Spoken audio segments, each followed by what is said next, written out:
Hello. Good evening. Hi, Resident Dessert.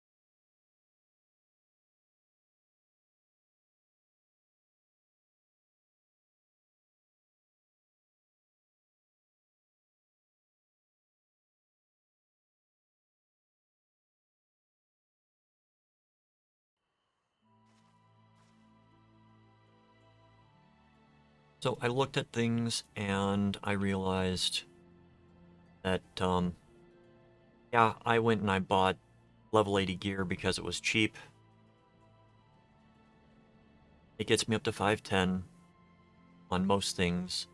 The belt I didn't get because the belts are going to be discontinued come the expansion. So, we are not exactly at the point where we need to be. And teleport over to Omra, I believe. Name? Omra. I went around and got flying in all the places that I could get flying. This is going to give me flying in Kalusia when I complete this quest, which requires doing a duty. And the level 77, the level 77 trial, I was mistaken. It's going to be 79 trial. Pretty sure.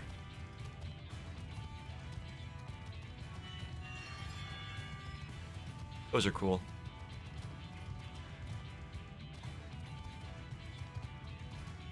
So I did everything. I didn't unlock the dungeon because I didn't want to randomly go into a dungeon that I didn't want to be in as a daily.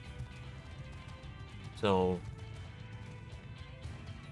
tried to get something in Malik as well to upgrade my stuff, but don't think I got anything decent. So, we're gonna talk to Ishtola. We're gonna skip a cutscene. Mount Golg.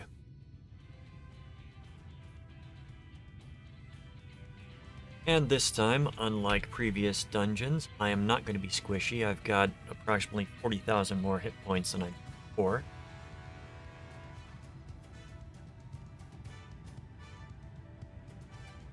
And about, I want to say 1,200 defense.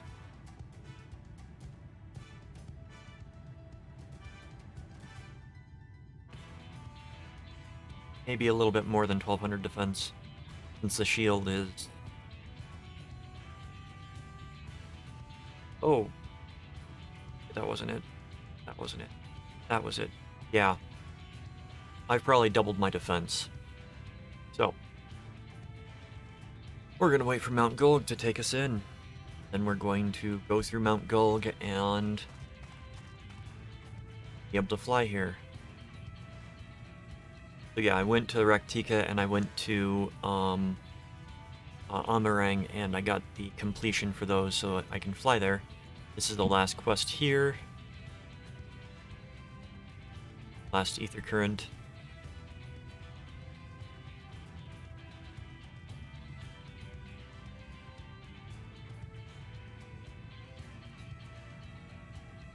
And we'll have a few quests to go through. Get a dungeon shortly after.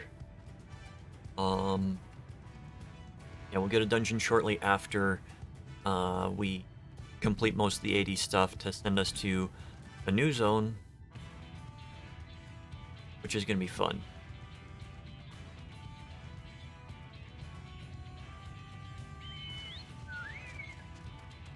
But I can't fly. So welcome in tonight. I hope that you're having a good evening.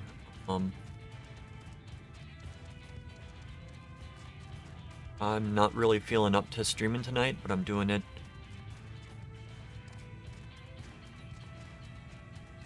Not much more to add to that. We'll see how far we can go tonight. You know, some days you just don't feel up to it, but I gotta get into the habit of doing it. Here we go. Mount Glug.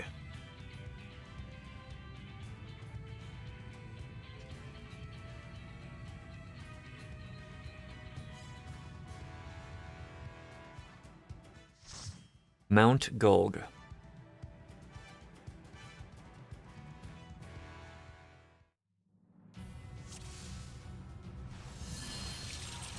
Alright. Since I am level 80, I do not need to put on the tank stance in here. You will not defile my new paradise.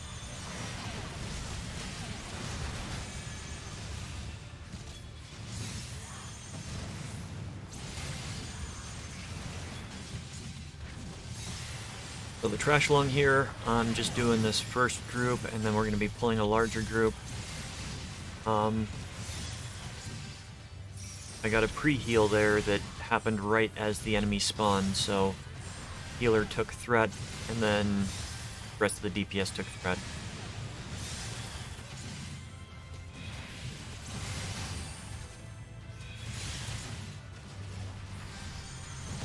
At least I think that's what happened. They could have just been standing in fire. I was not paying attention. I was trying to get threat. Nope. That thing does a tail slash, and it broadcasts it, so there's no excuse. Well, if you're not paying attention, excuse. Got 9 seconds, come on. Come down. In range. Gotcha! First dungeon where I can use all my abilities. Oh. So, as a tank, you've got to make sure you've got all the threat on you. And occasionally, when I click on something and immediately use an attack, it will send the attack to the target that I've got selected and not the one that I wanted to attack. So, that's why when I try to draw a threat, I use Shield Lob instead of Provoke. Because Provoke is sort of a, in my opinion, Provoke, because of its cooldown, is a circumstantial skill. You've got multiple targets that you're trying to kill, trying to gain threat with, then Shield Lob and Provoke can be used in congruency with each other to draw two enemies that are far away.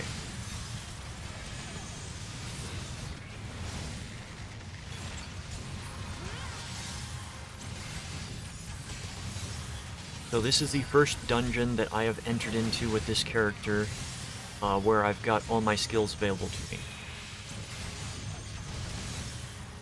Check. I forget if we are... I think our item level is restricted in here. Yeah, I'm pretty sure item level is restricted.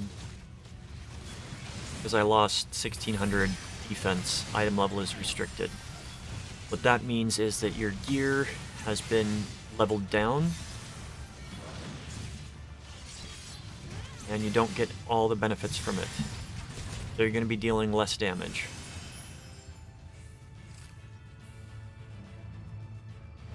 Yeah. 40k XP, or 40k hit points. Please wait for me to get threat before casting heals. Thank you.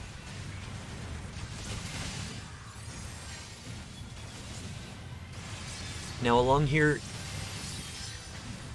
I do not recommend doing multiple group pulls along here, unless you are running with people that you know and trust, because it can get hectic, especially if people are not paying attention to how the enemies are attacking.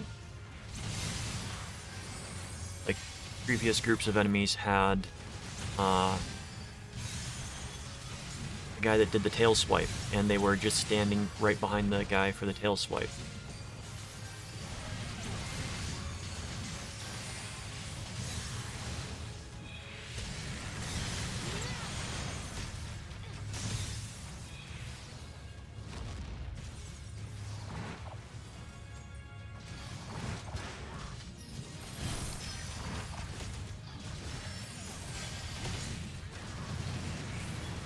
Got two of the guys that do the tail swipe here.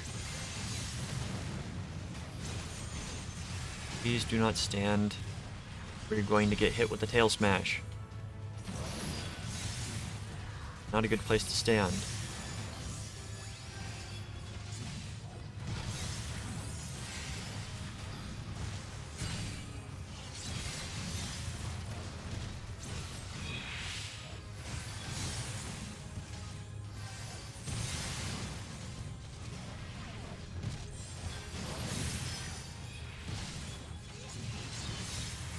And they're casters, so there's absolutely no reason for them to be standing directly behind the enemies.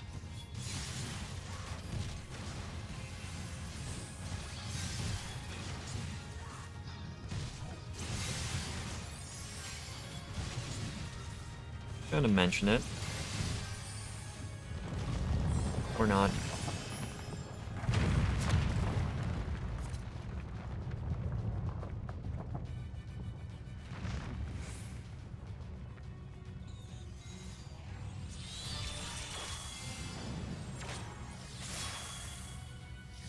First boss.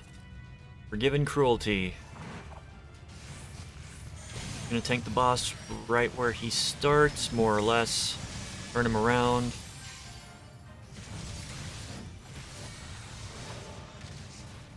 Do a rake attack, which is a tank buster. Lumen Infinitum. A line attack.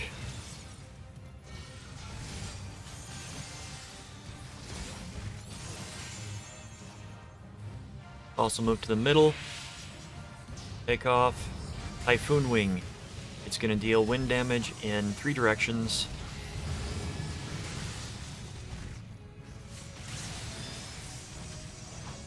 Cyclone Wing.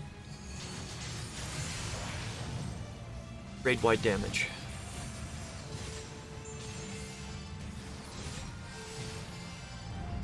Typhoon Wing again. 3 directions for wind damage. Really easy to predict where the damage is going to go off. Beam attack again.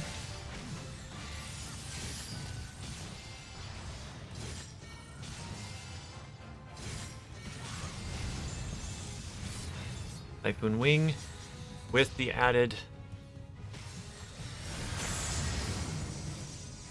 orbs. I did not see the one under the boss, so that is on me. We're getting the stack there.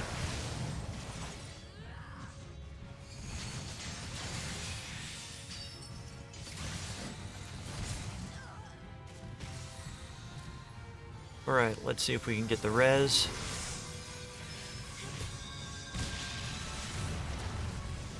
If I get my heal right off the bat, there we go.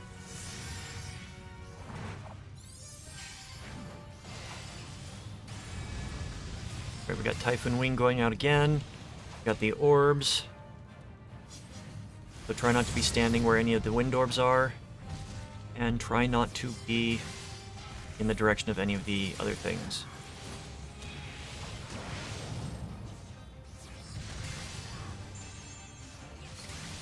Sting. All my skills.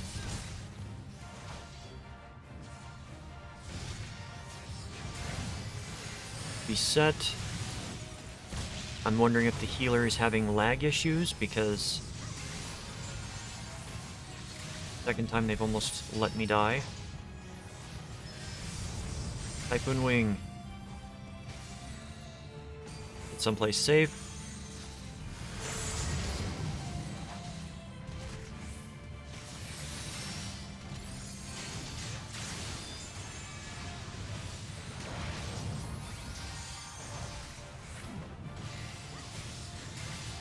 Here comes the rake.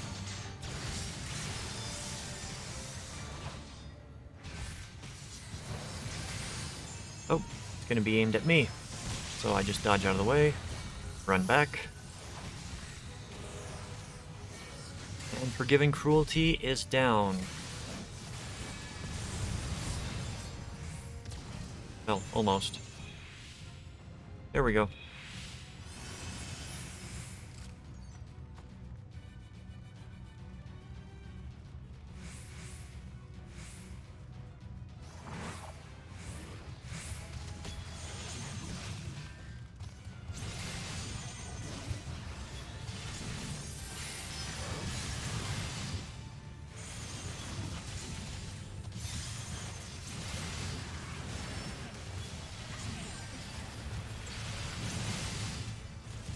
There are going to be impediments as you're going up that you cannot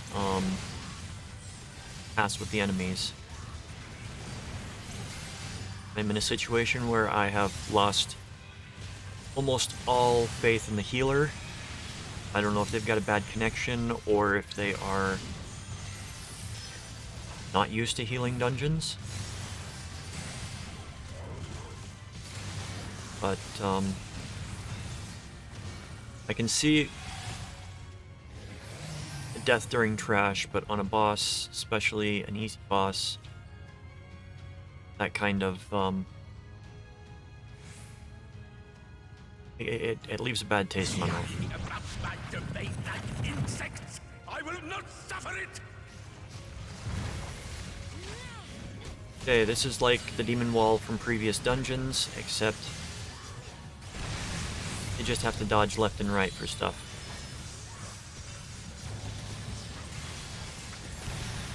They are what look to be about, I'd say 30-degree cones. So you will always be able to dodge out of the way. I didn't initially engage because I thought there was going to be trash, and as we reach the next ones, there's going to be trash with them, so you gotta be dodging.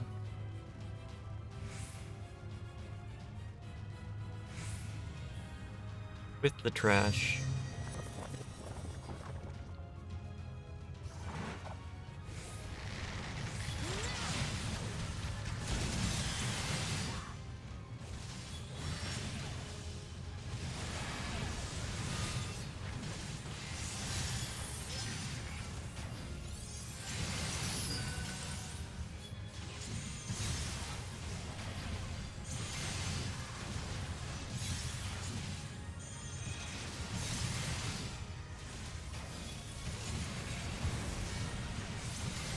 Something to take note of with a lot of these dungeons,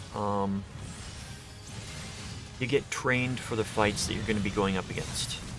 Even the trash gives you examples of what's going to be coming. Some of the fights that have been teased, that I have gone through, there's little to no telegraphing of anything that's going on. So, and what I mean by that is that there aren't the markings on the ground. The boss just starts casting something. And you gotta just not be standing there.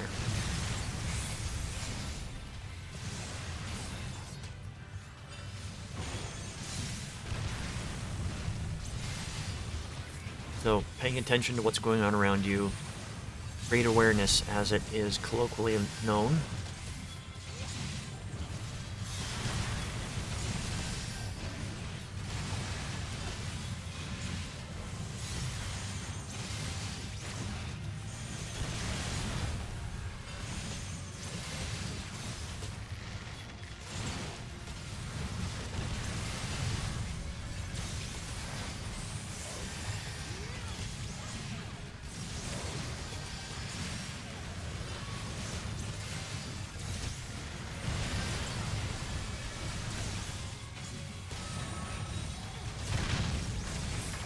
Alright.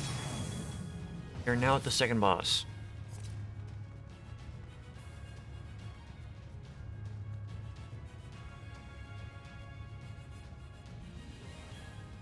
Not an improved. Oh. Don't engage the boss. Don't face pull, please. So this boss, you'll notice that it's 3x3 grid, and you're standing on a 3x3 grid. Pay attention to this.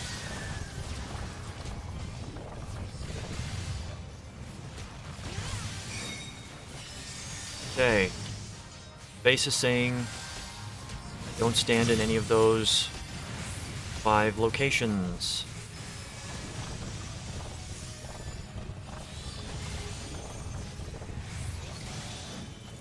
Like this.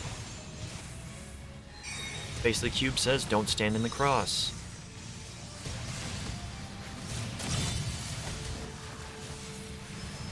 So you don't stand where it says don't stand. Catechism is going out, which is a tank buster.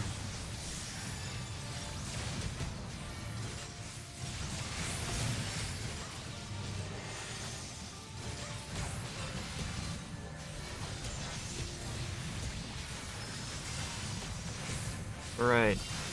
This one.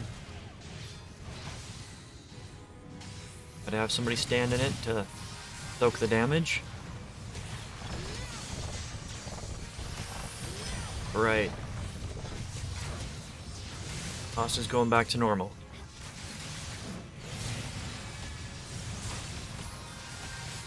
Alright, we got these orbs that are coming up.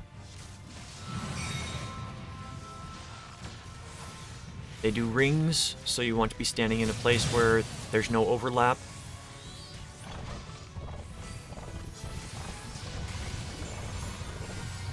You want to be standing in a place where there's basically nothing that's going to be dealing damage to you. So the ring has been introduced, as has the face status. They overlap now. So the abilities will be used together.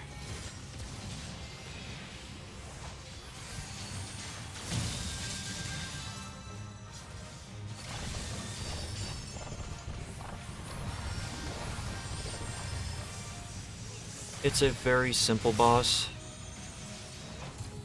Just don't be standing anywhere there is a base.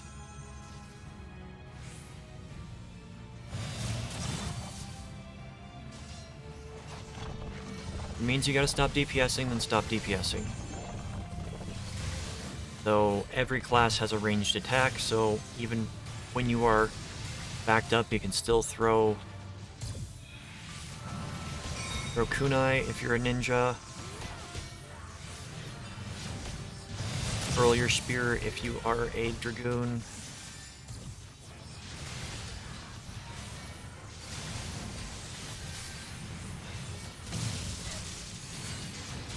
So, you can continue DPSing regardless of what's going on.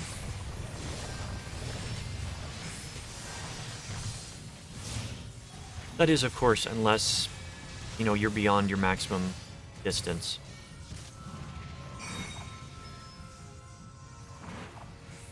I'm not beyond my maximum distance here.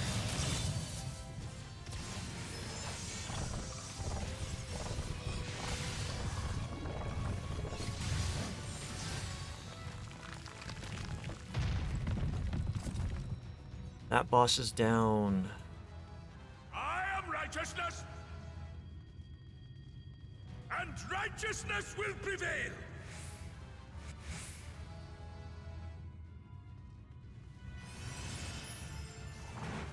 Ah, can't you do anything by yourself?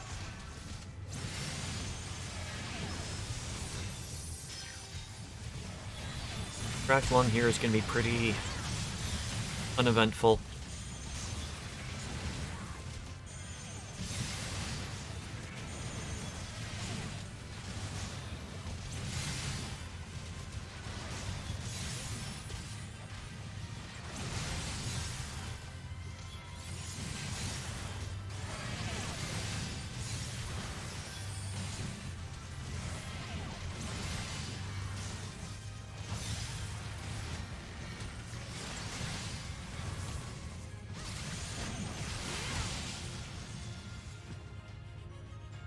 Alright. Very simple maze-like thing. Going under bridges and over, and I will need on the ring because I didn't get any upgrades.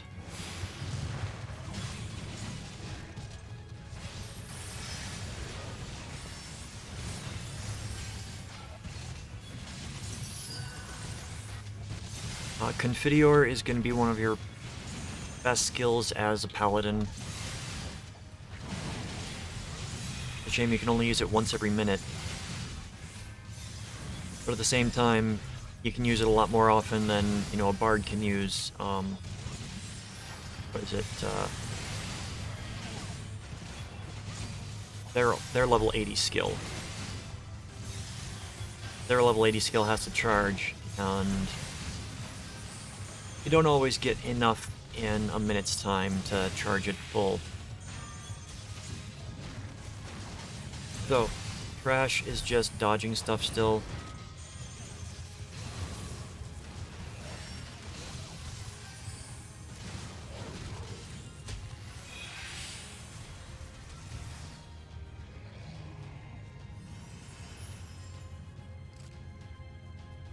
Right. So, it's the last group of trash, I believe.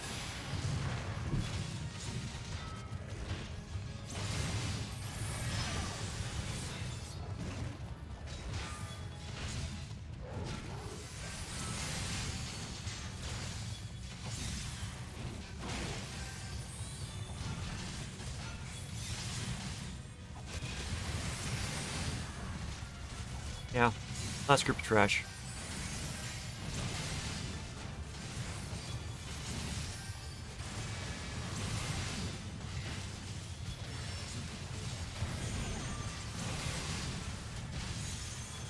I am actually extremely confused as to why all of the casters are going into melee range.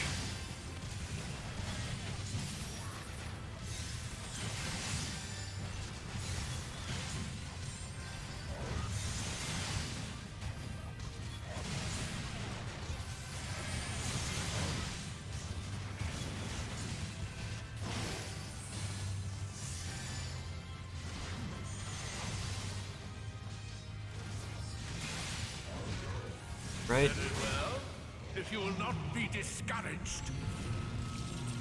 Oh, my mistake. There's this guy. So, remember this type of boss from the last expansion. Got some slight variations.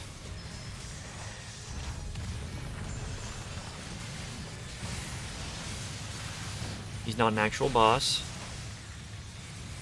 But you just have to dodge out of the left or right hand side of the map every time it attacks.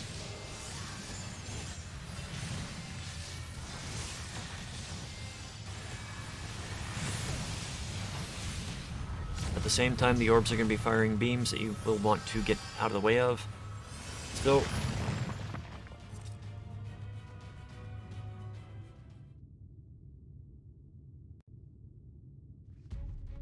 final boss. Forgiven Obscenity.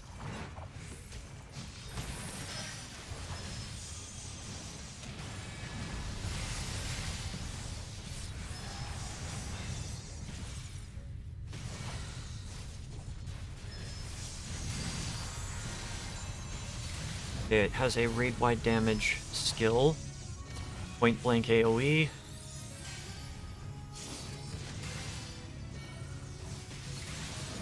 Stop them, damn you! I don't care what it takes!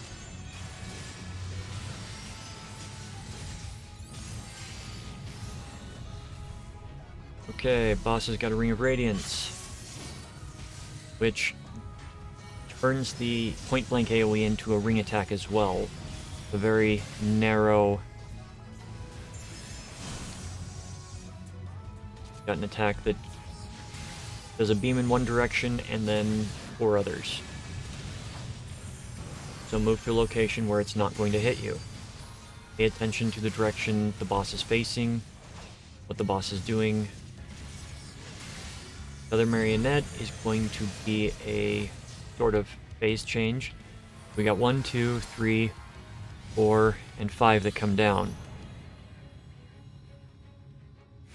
This is the real one. It's the only one that's going to be doing the additional effect.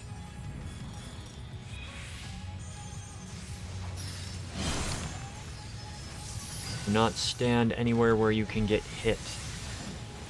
Places where you can get hit are in the directions that the ones that don't have the rings on them. You can tell her apart because she's got the rings, obviously.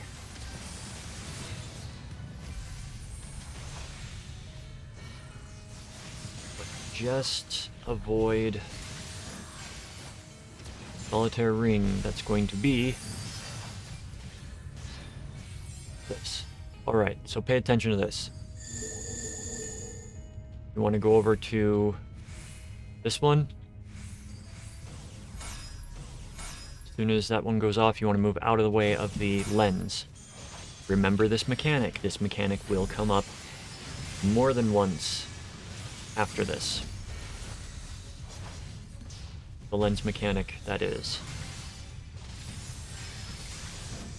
least twice that I can think of off the top of my head.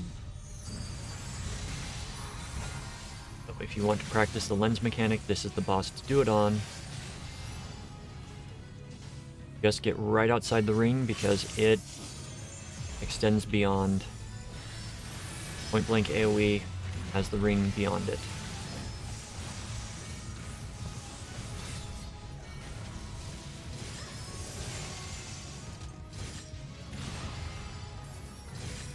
Eminence Pianissimo. Apex Arrow, that's the name of the bard skill that was just used there. Alright, so we have 1, 2, 3, 4, and then the last one. So you want to be in the area where the boss, the extended skill for the boss, is not going to cause any issue.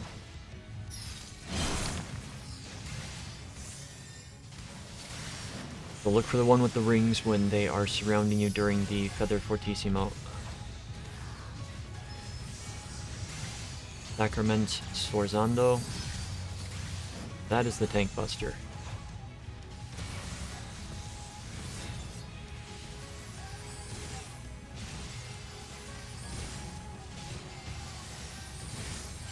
Solitaire Ring. Boss is going to disappear. Got this again.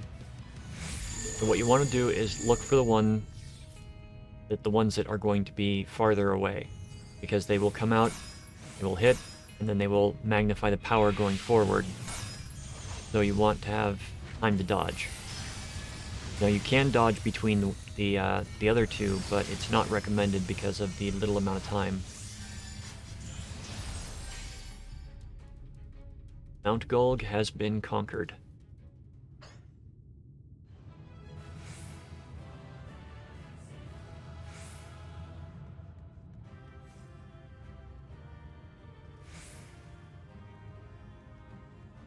Alright. Gotta going to skip storyline.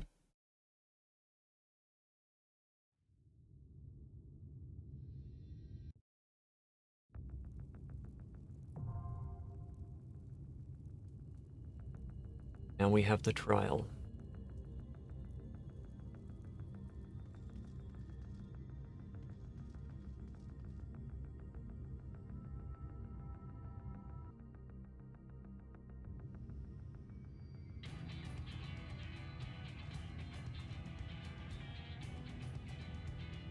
Crown of the Immaculate.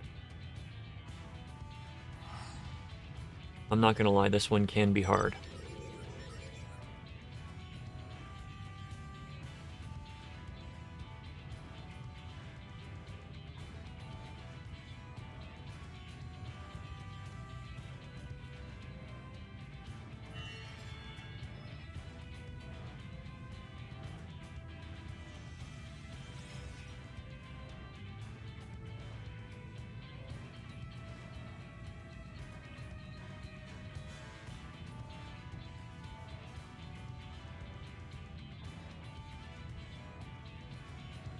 Let's go see if the rare fate is up.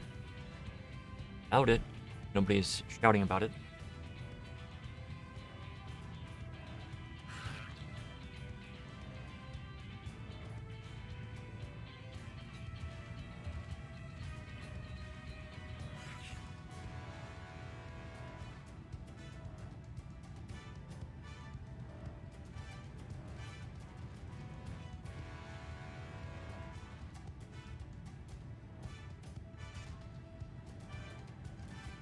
You have it uncovered.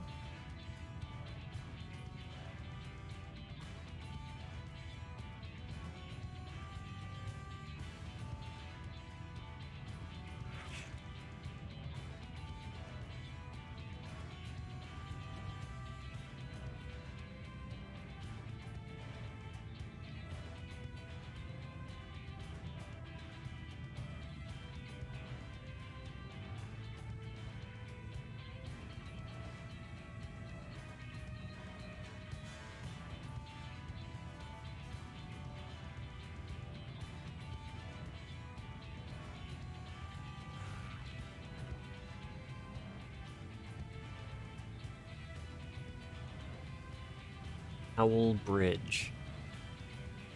The name.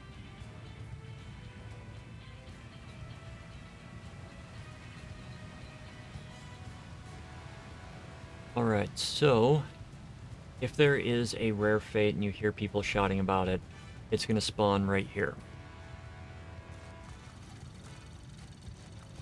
We're basically fighting Howl's Moving Castle. You want to be careful with it because it does have knockbacks and it does have untelegraphed attacks. The attacks are coming and they're going to be based upon what direction the boss is facing. So just be careful.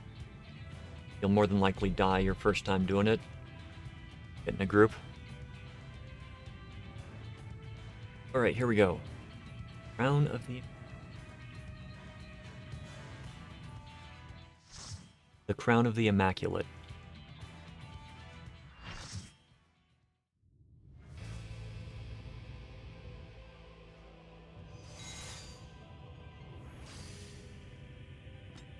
Alright, like we got a couple of people that are doing this for the first time.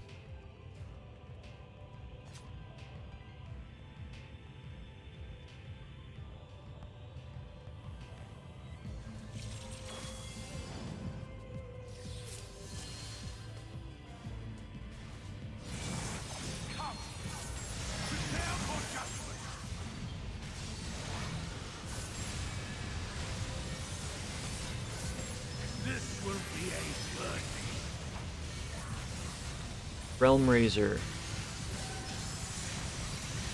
Gonna be raid-wide damage.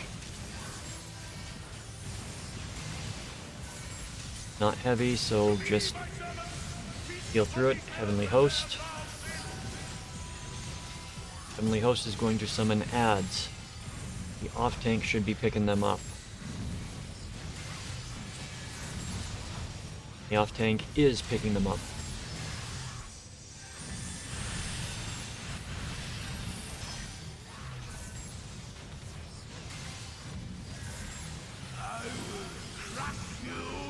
Daybreak.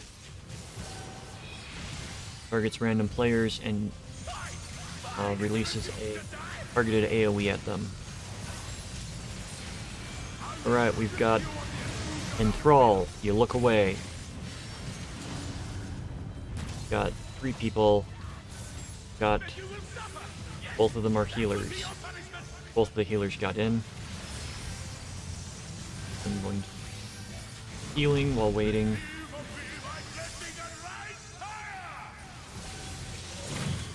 Oh yeah, I pulled thread on all of them, so I'm going to pop cooldown.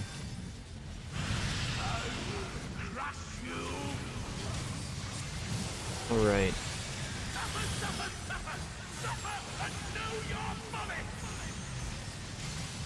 Realm Razor again, that's not really an issue.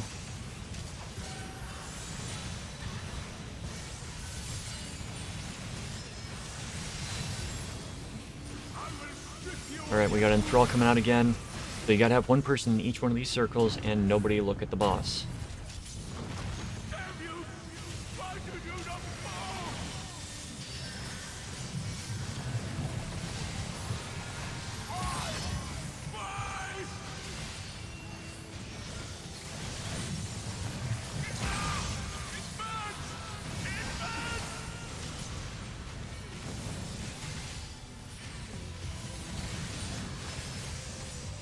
Right, just continue beating him down. He's doing AoE damage to everybody.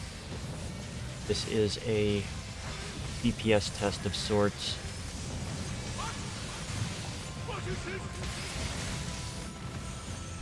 Alright. Cannot skip this.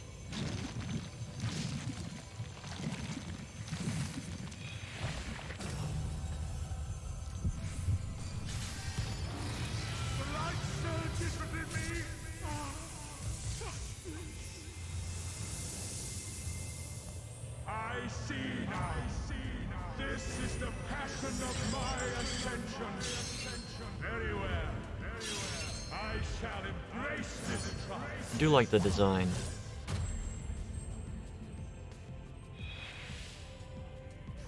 Alright, so, welcome to Phase 2. If we die, I believe this is where we start. I could be wrong. That might just be the extreme version. Pretty sure that's the extreme version.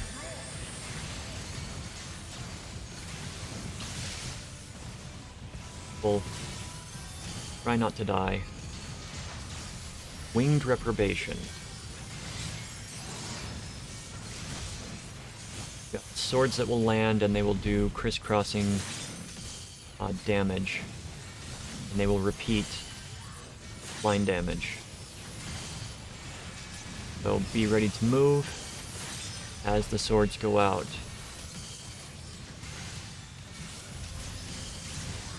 We've got Winged Reprobation again. This is different. So you will want to be standing in the gap as this attack goes out.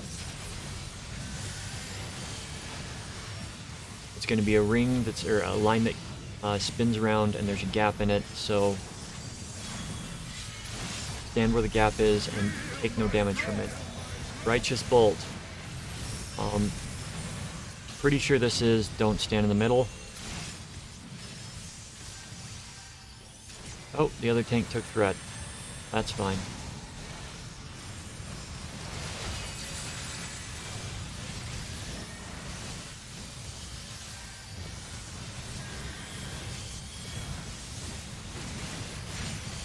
Right, boss goes to the side. We've got Forgiven things coming out. Avoid. Spots on the ground. We got the swords going out as well. Destroy the one that is linked to the central shield.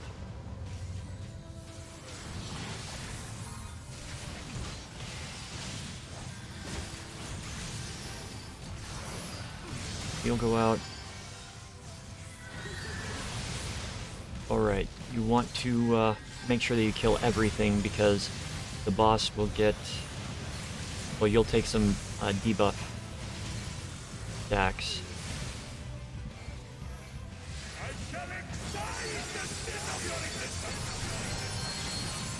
Up some damage reduction skills. I'm using Passage of Arms. So as long as people are standing behind me, they shouldn't take as much damage.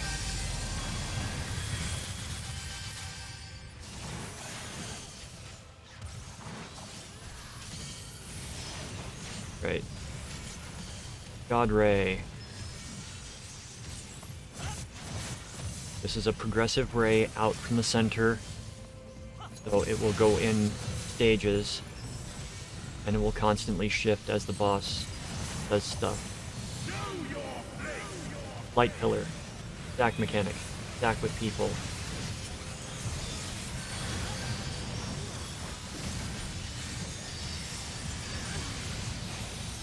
Winged Reprobation. Which one is it this time?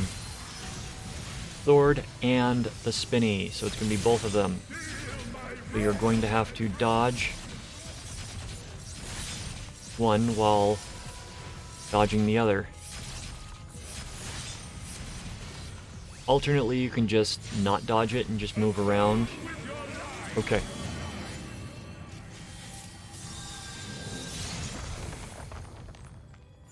You don't want to be standing in the middle, you want to be standing off to the sides. That one was my mistake.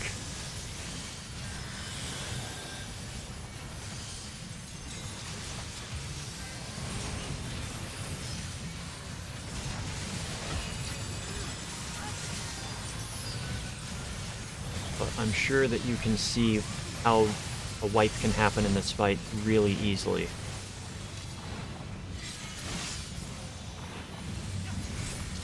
Alright, we got a few people being targeted. Got that, and then we've got the stack mechanic going back out. See if I can get my heal off first. I did not get my heal off first. Okay. Move to the edge when the boss is doing this.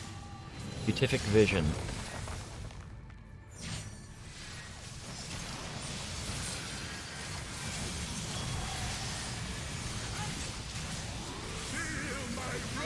Righteous Bolt.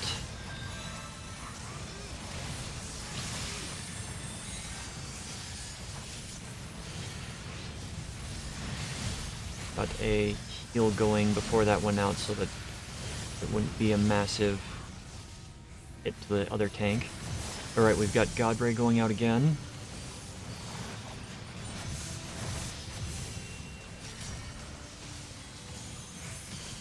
This is just back and forth. Got the stack again. That. Innocence destroyed. Other tank did decent in there.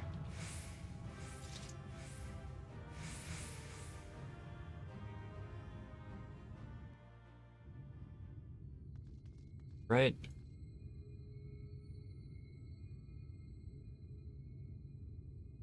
The only thing that I care about is being able to fly after this. And fly. Of course, it gets sent to the final zone, which I can't fly in.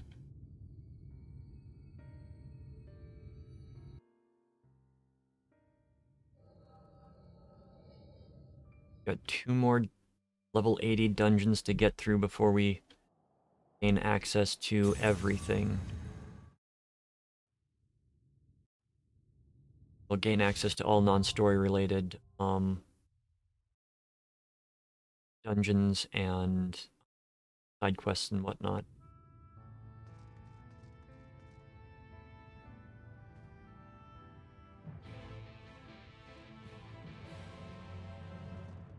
Going to markets.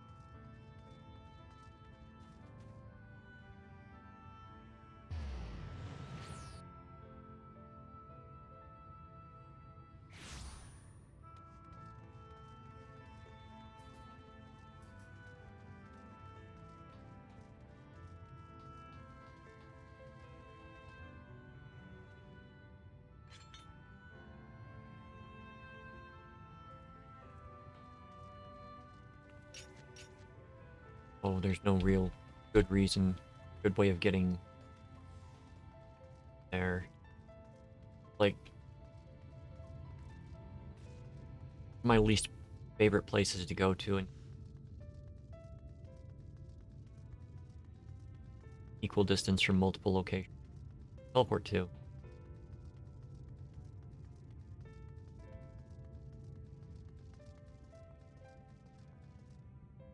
Alright, Chesamil.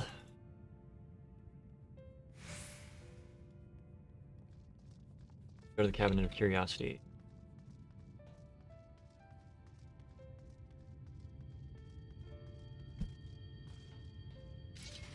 But I got my armor. I got it dyed. Sword and shield as well.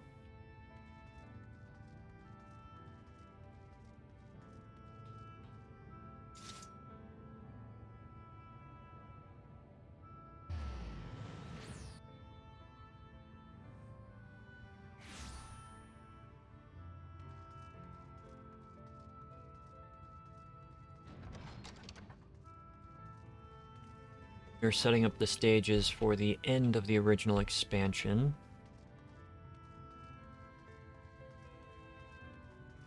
Led into the additional chapters after that. There are 2 main storylines going on. The main story quests for this. One of them you have to complete before the other one can be completed. So don't be too about stuff.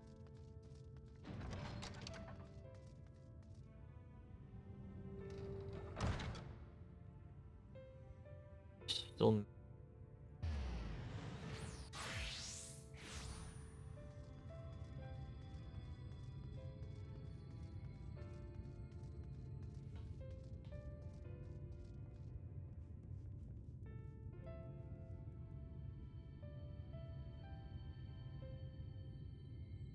No, I would not have made the deadline of getting through all of the games by first expansion, unless I put in like 8-hour days every day. Okay. Take a moment to feel the wind upon your face. Semnos Mercury.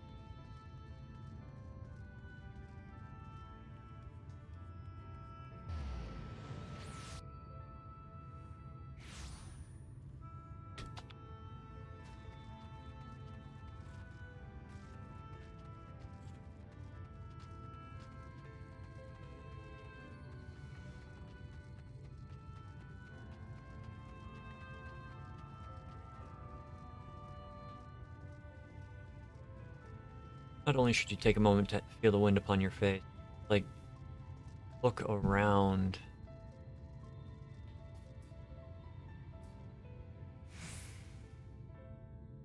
Actually, cool.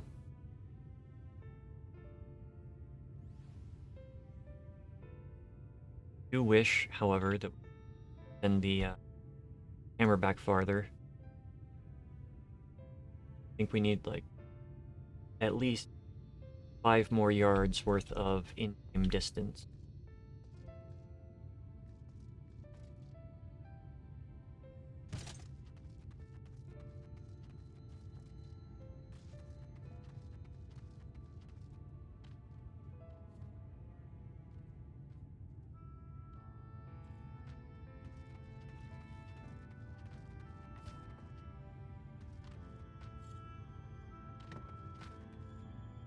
Camera launch.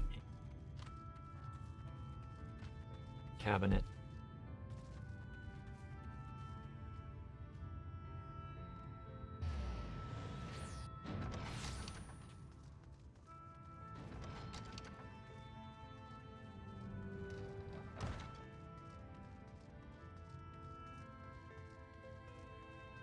Oh, and granted, when I hit where I'm able to buy the gear, if the gear that I can buy better than what I've got on, yeah, I'm gonna do that. Speaking of which, 2 things. Add.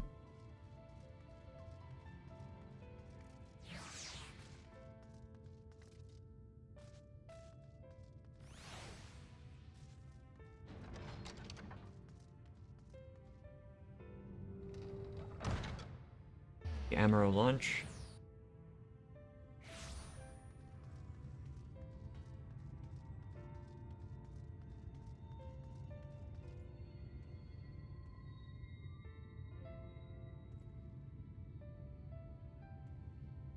Right, speak with Lena at the sensor gate. Right? Lakeland.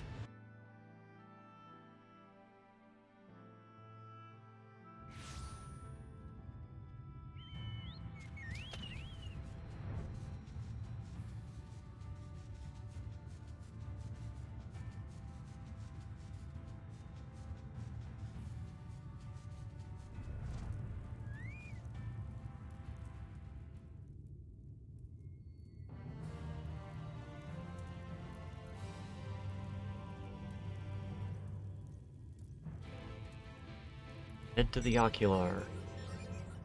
Okay. Back into the aquarium.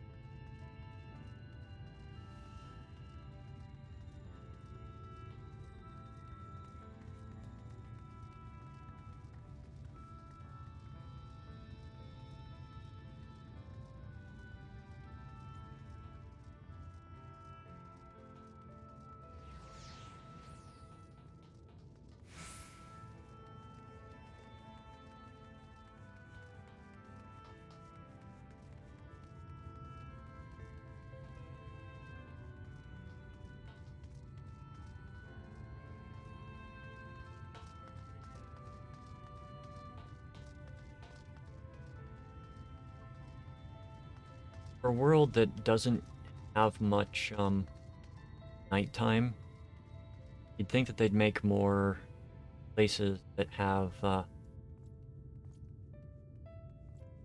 The light blocked.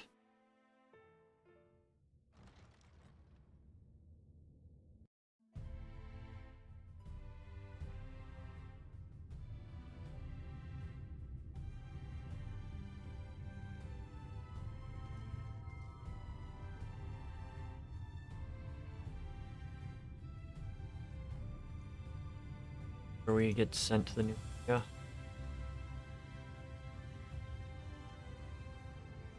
Aspiring RO team.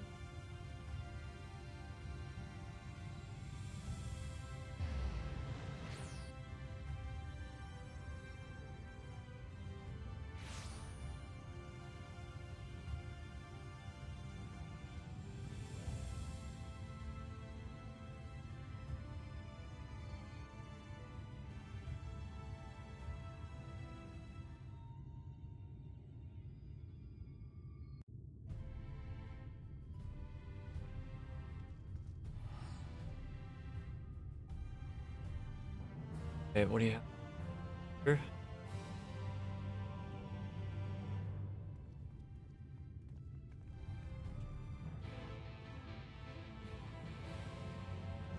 Colin. Okay. Oh, we go to Lakeland now.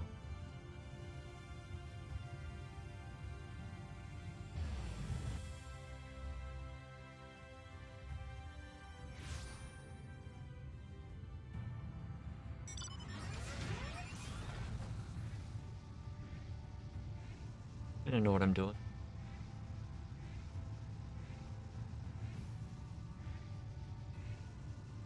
Very good idea.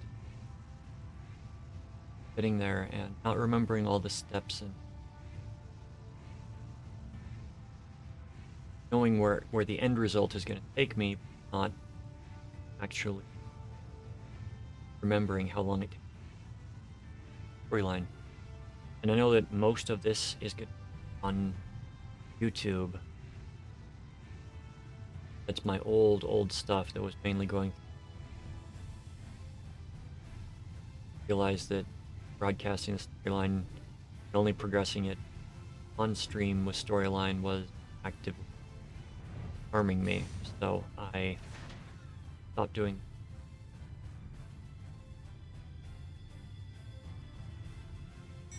It. Isle of Ken. Those of you that can also knowledge or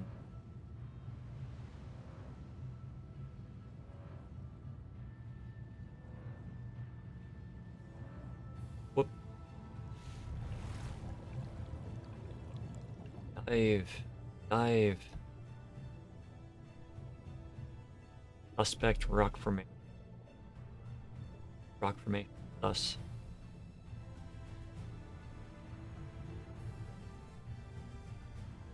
Water bear.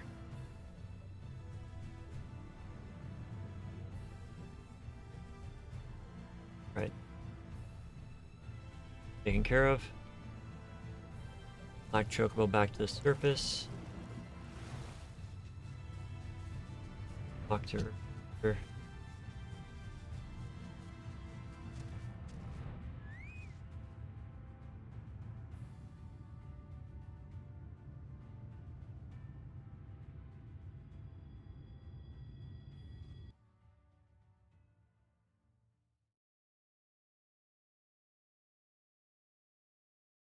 We are going to be entering into our first level 80 dungeon.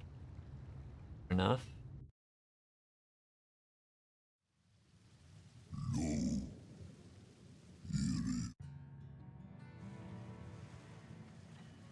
Maybe not.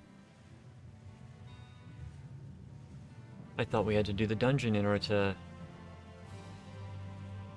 My mistake.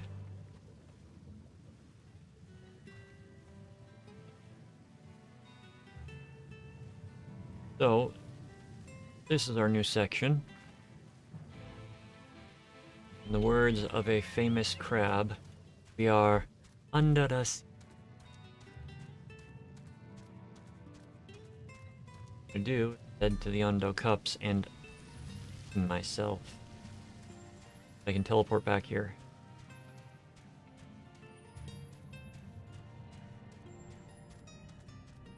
I think my quest takes me there anyway, so I will progress the quest.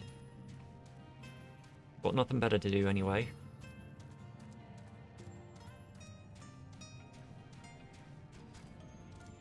Oh, I like this area because it is one of the few that feels like completely natural.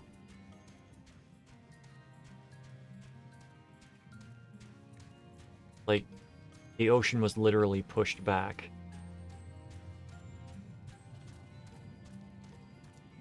Most of the stuff looks like it's been underwater and dealt with. Not dealt with, what am I thinking? Has been eroded with ocean water.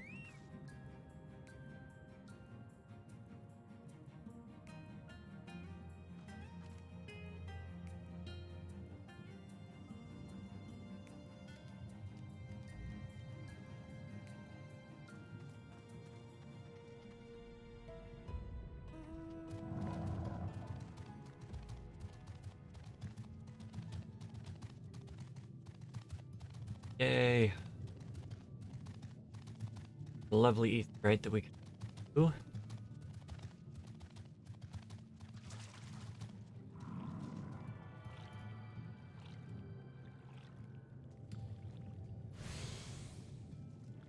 Then we can questing.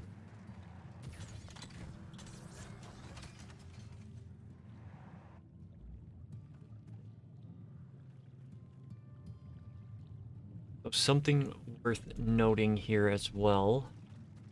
Workbench.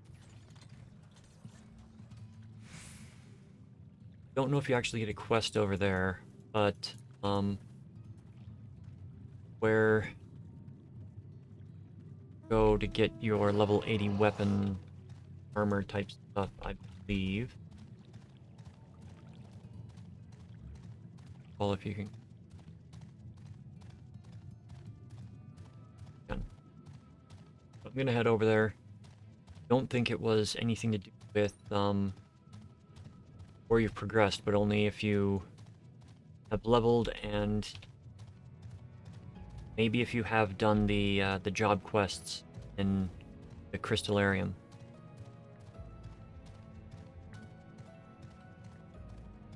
Double check.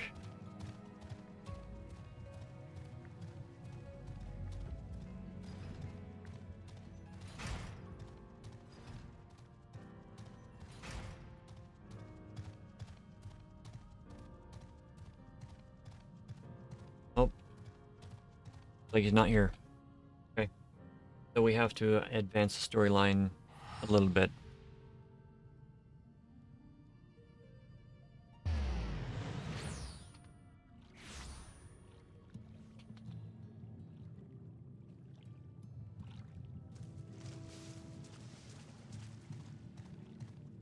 Cloth.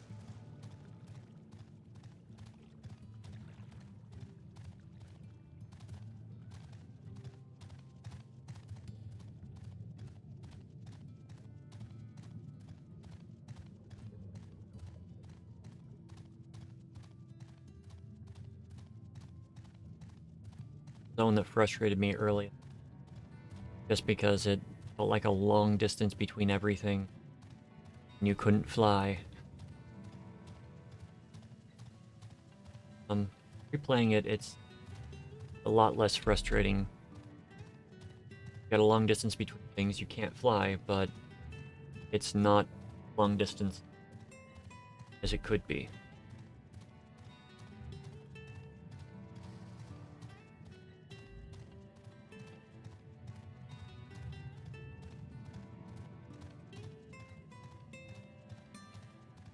We'll be able to get that one when we here.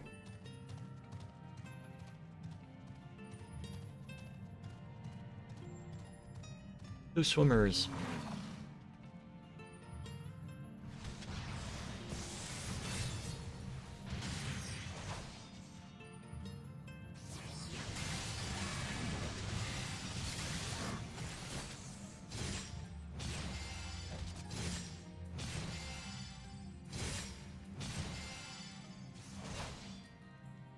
Now, I did not get Storm.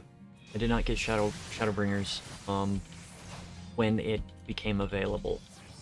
I wanted to, but financial situation was such that I could not do anything. I could not get it. It was actually a present from a friend in game.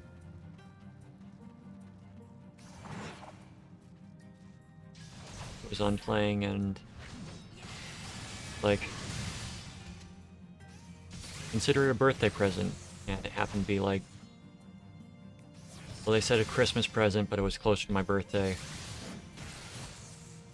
So they were kind enough to gift it to me.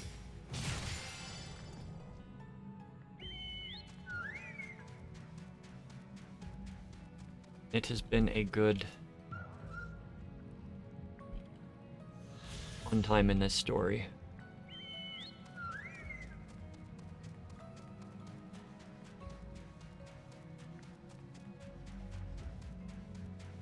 Supposed to be going back up here and get that ether current because just the schlep to get up here.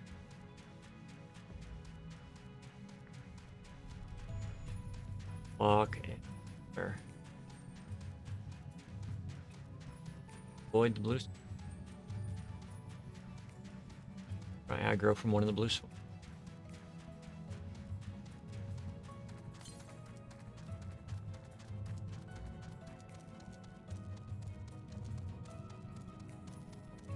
Now then, you kind of want to be careful here because you can overshoot and fall off the edge.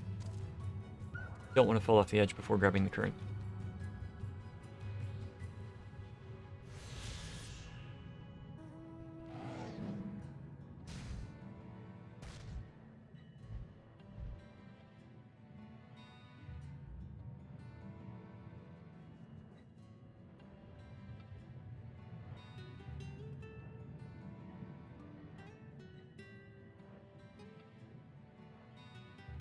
Tranquil music here.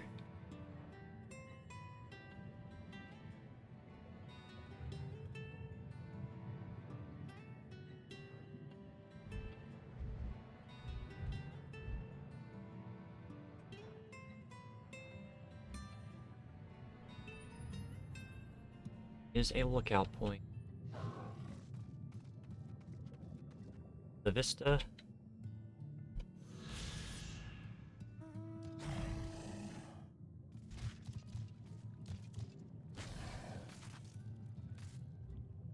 Quest.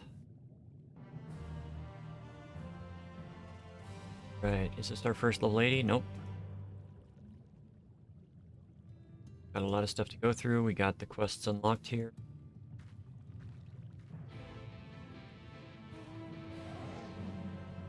Unlock the gemstone trade first.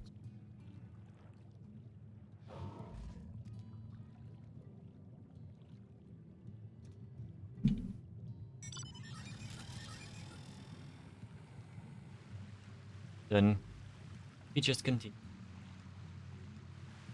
Exploration.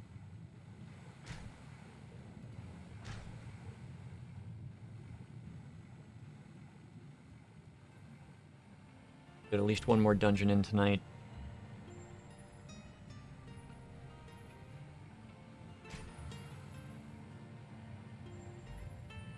Know what dungeon? Pretty sure I know what dungeon is. Got some fun mechanics.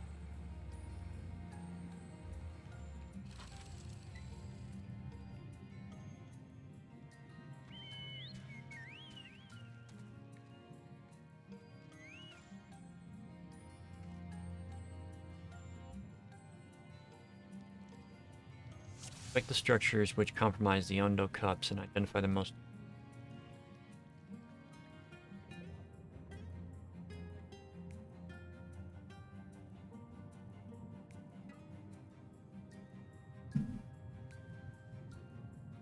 Window.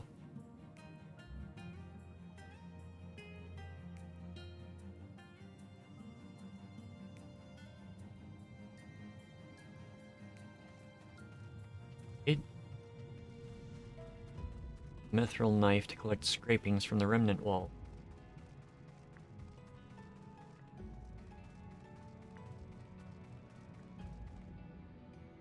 That's the fat cat.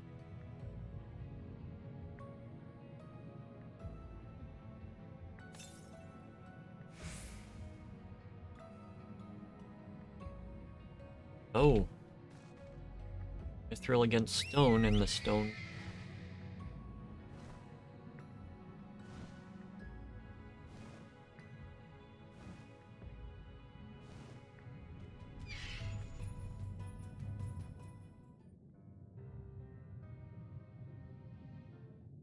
Right, find a structure which resembles those in the copy of the Honorevum.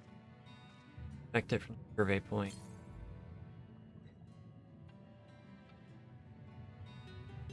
Oh, this is one of those you've got located.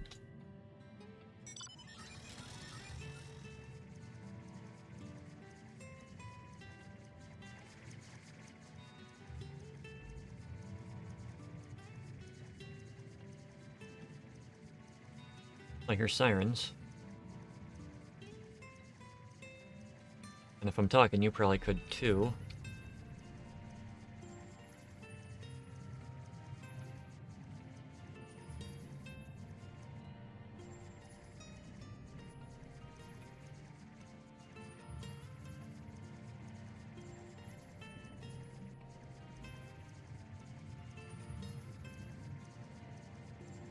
Find a structure.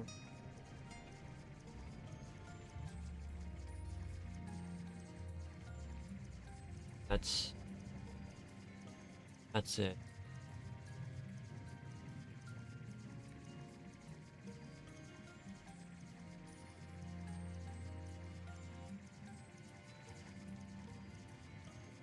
Find the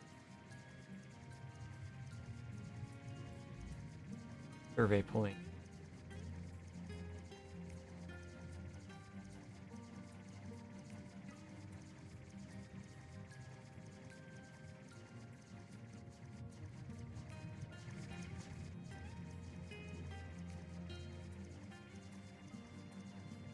It's finding the survey point that's...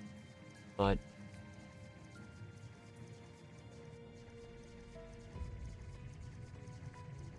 Can you imagine a mantis shrimp that large?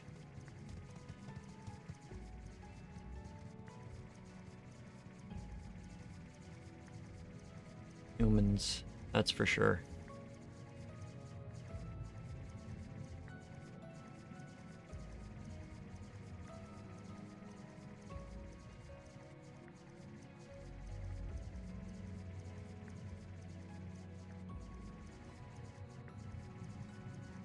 Find a structure which affect it.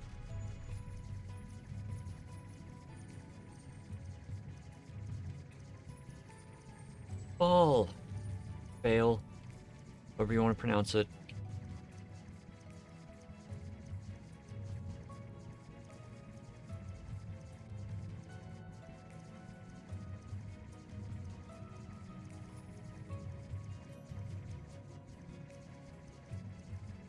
This one frustrated me. I remember this one not being fun. Not because I couldn't find it. I could find the buildings, I just couldn't find where the survey site was.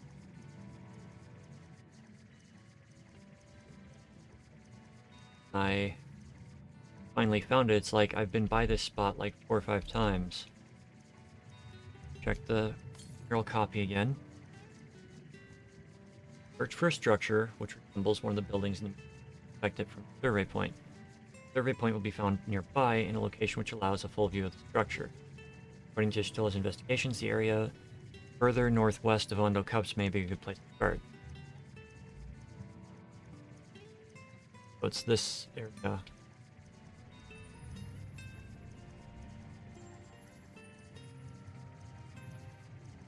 you see, we found a building. Just finding the survey site now.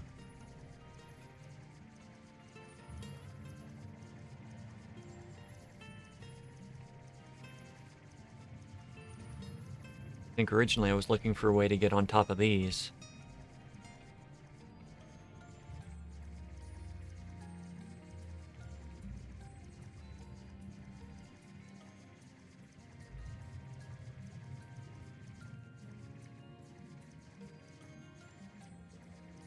not, so we gotta go around.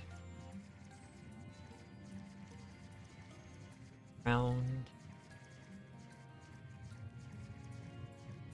Over. Here. Through. Just finding a location. Serve as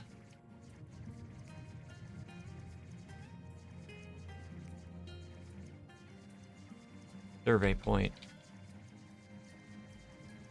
There we go.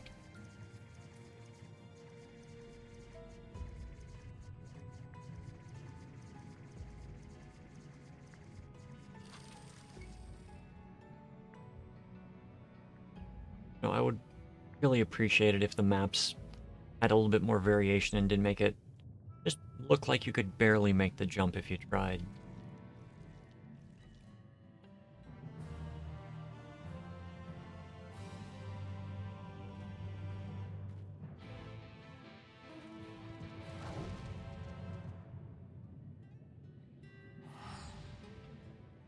And all that time around, I'm gonna teleport to get this one done.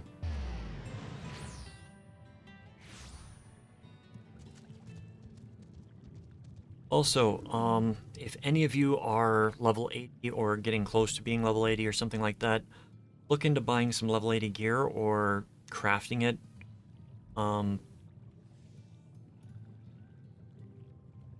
For the expansion, because yes, the gear that comes out will be partially on par, but you won't need to change your gear until probably level 85, if it keeps up with past trends on the strength of the gear that's coming out. Now we get to go down and visit the workbench.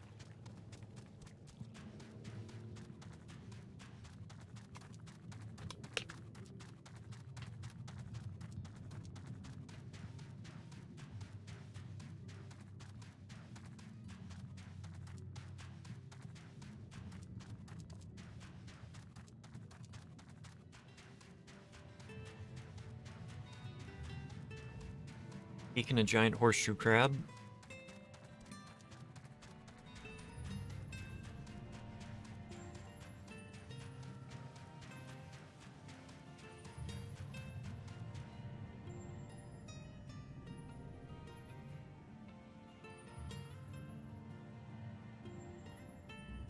Huh.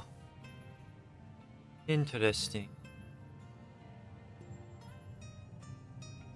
Oh, very nice. Okay.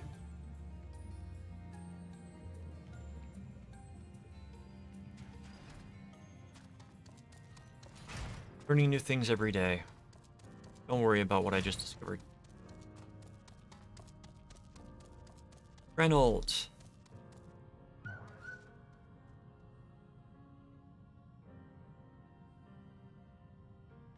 On.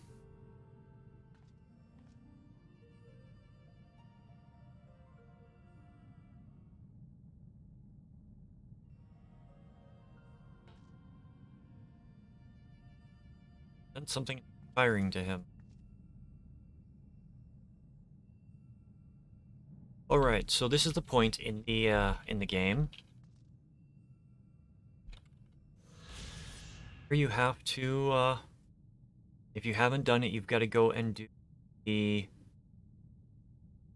job quests.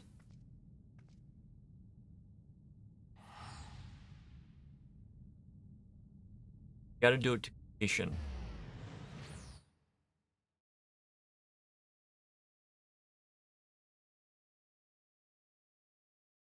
Pretty sure.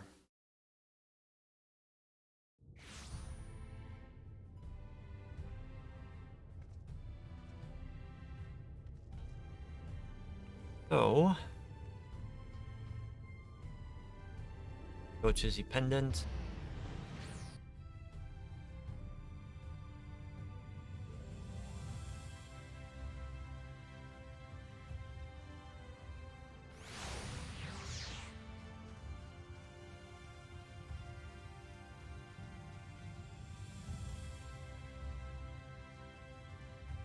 Now, all 4 of these quests are really fun, really fascinating, and delves deeper into the lore of this world. So I highly recommend not doing what I'm about to do.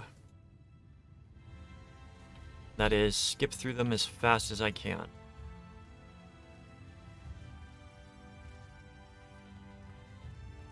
But you have to do at least one of them for progression of main story quest.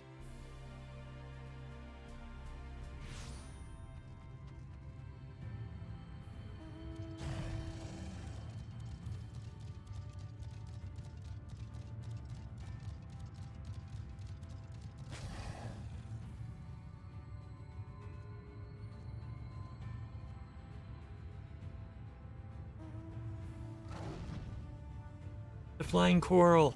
Run!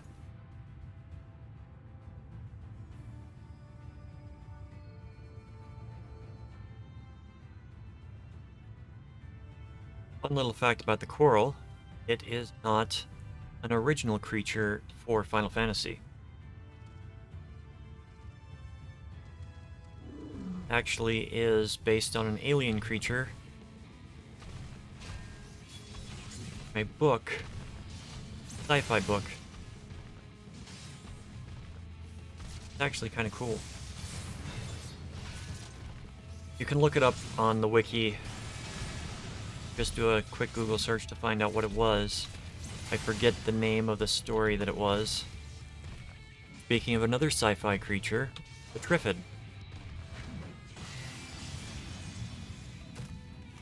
One of my favorite movies growing up was Day of the Triffids. Alien plant that comes to Earth.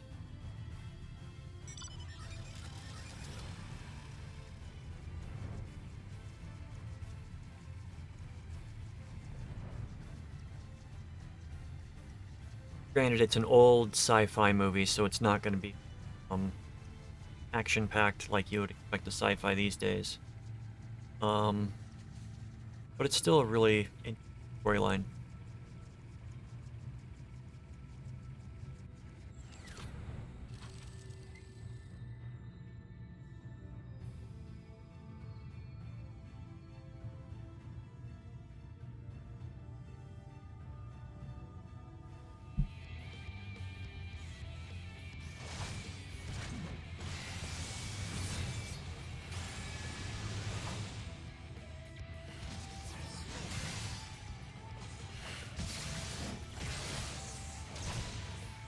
Right, grandson?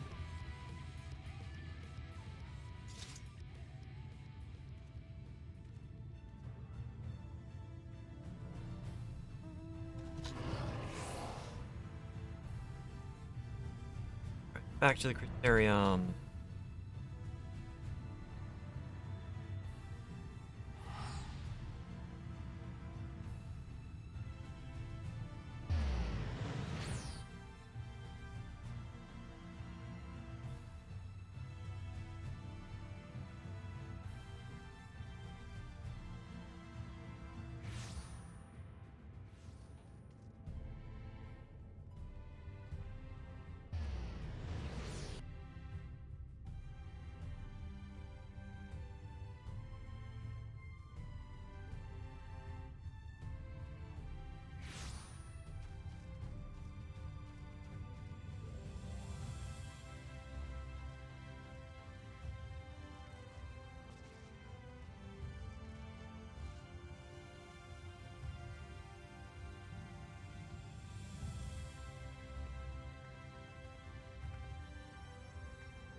Going. Alright, we're going to right.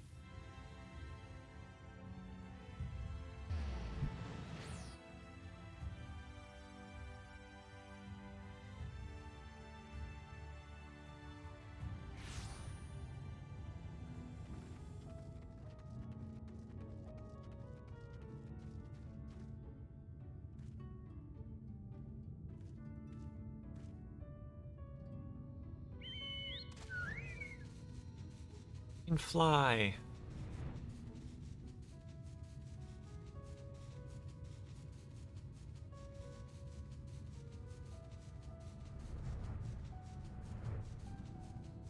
Question the residents of right.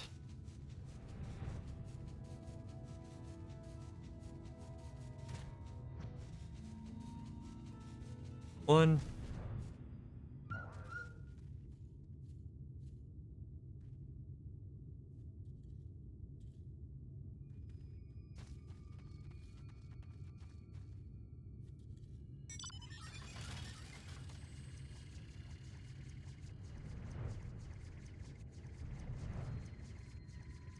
Oh, somebody's indoors, aren't they?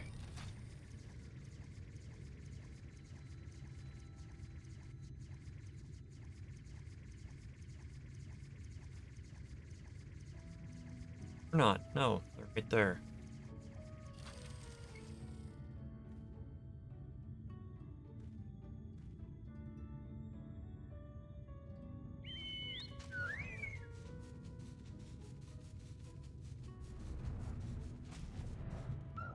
Hello, grandson. I have come back.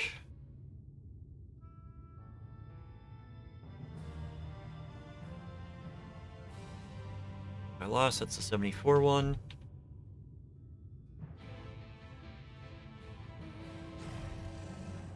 A little more. You know, it's the setting of that that famous not really drama, not really comedy, Gilmore Girls.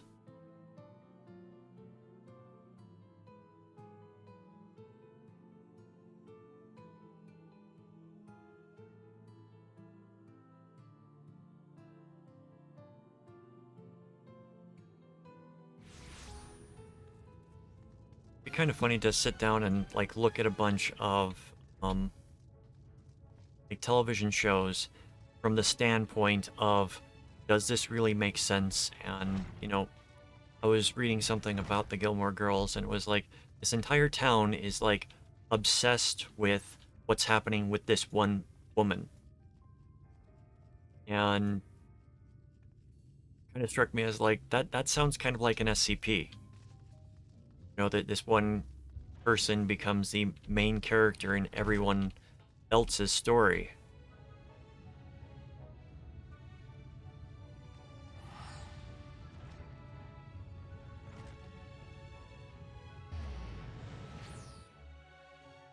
Never watched the show.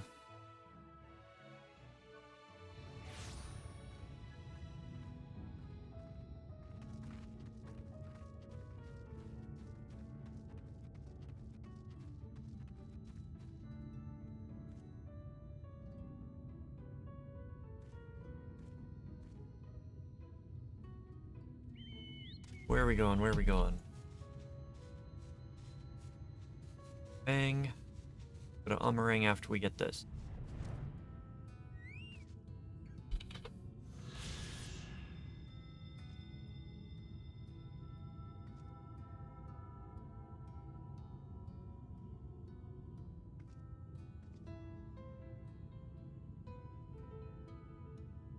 Umarang.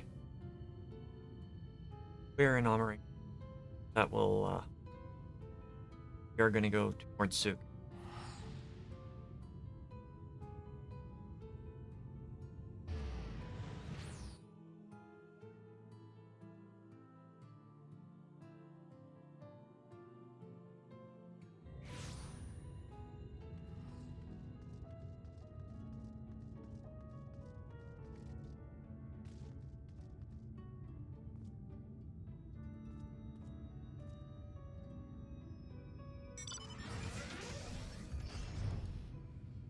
Question the residents. Hume peddler. Why are you peddling Humes?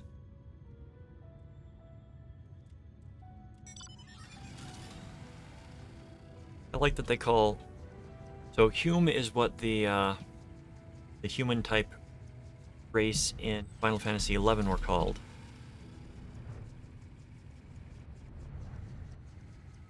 I find that a little funny. Hello, Zinzin.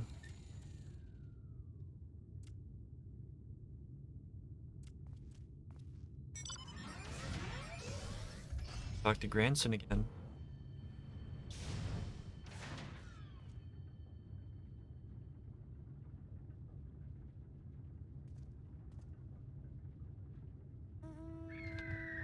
Now, I'm going to go and check and see if we can complete it at 78.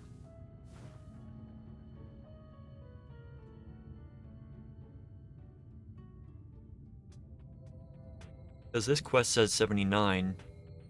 The final step is 80 for this. So I'm going to see if we can continue it, or if it's going to prevent me, and I've got to actually complete. And that would be a discrepancy in this.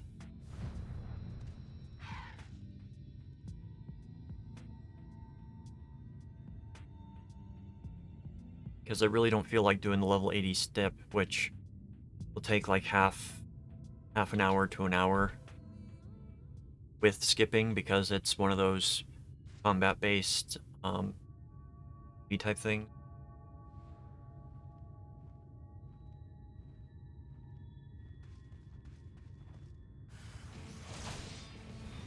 Oh, coward. Still in the 74? We're still in the 74.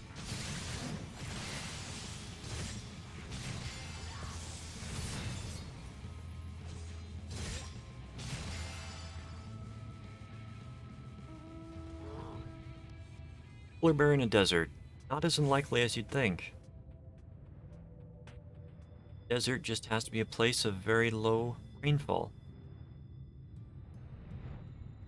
There are deserts all over the place. In fact, I believe the largest desert on the planet is an ocean.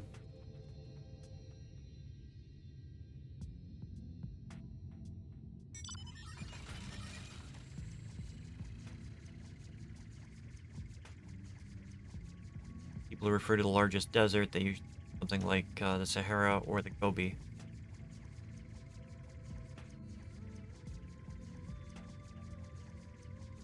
Our Lady's feet? Excuse me?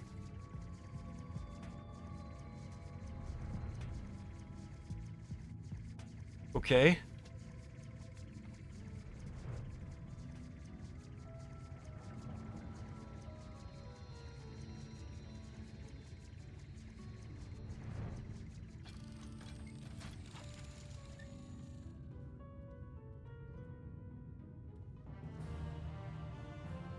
Right, next quest.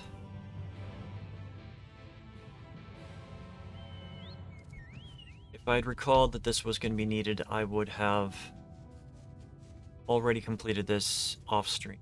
So I apologize if anybody's watching this and is a little bit bored with the back and forth type stuff. I want to get to the duties myself. Going to Ilmeg.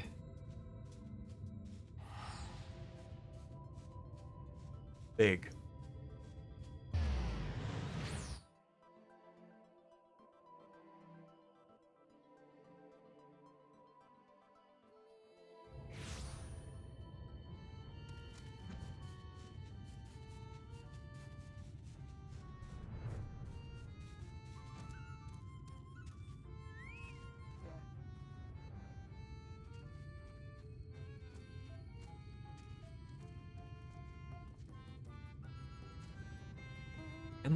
I'm still a sprout. I'm...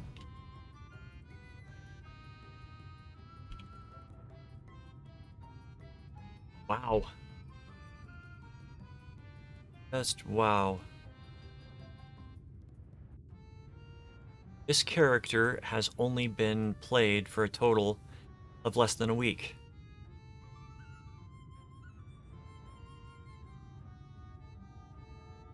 That's just wild to me.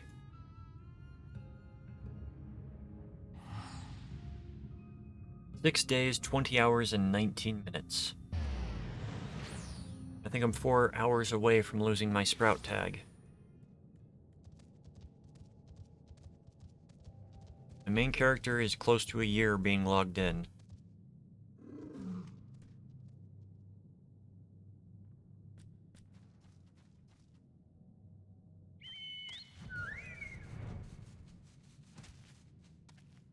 Hello. Oh, you're up here, grandson. Followed me this time.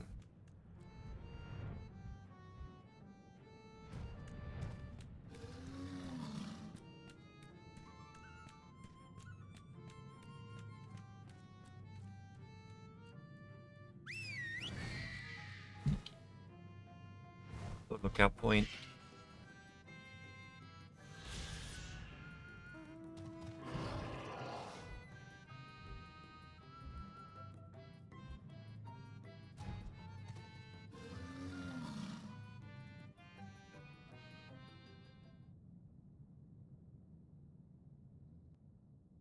Remember doing these quests. It all depends on where.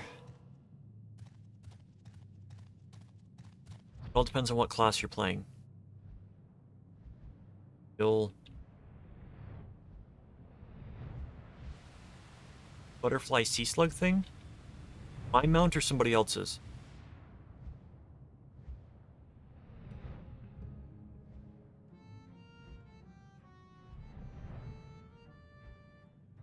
Let's see. Character. Mount guide. Butterfly sea slug.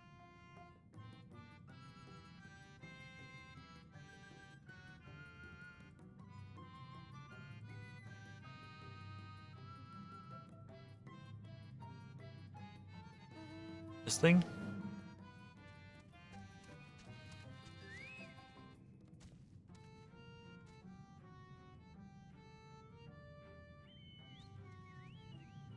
Not that one. Okay.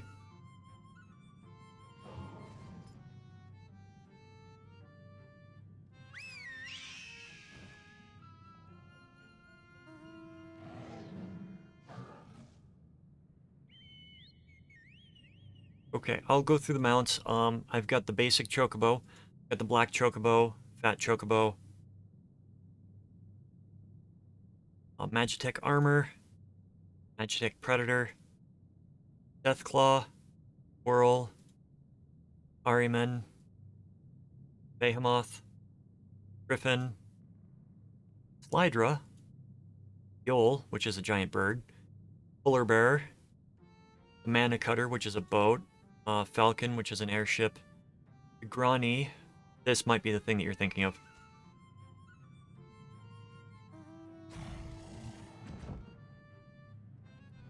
Maybe? The Ahriman? Alright, I will hop on the Ahriman momentarily.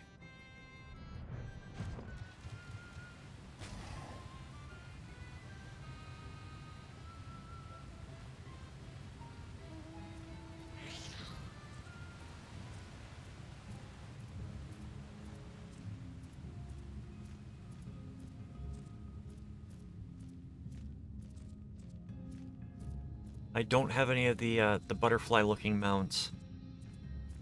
I don't know which one off the top of my head it could be. I know there's barding that you can get to make your character look, make your chocobo look more like a, it's quite possible. I have to double check on some things sometimes. The Yol is the largest mount that I've got, and I really don't like it. Especially when other people use it, because if your destination is right here, you click anywhere, it's going to target the Yol. But welcome in, Laza. Lazalicious. Okay, I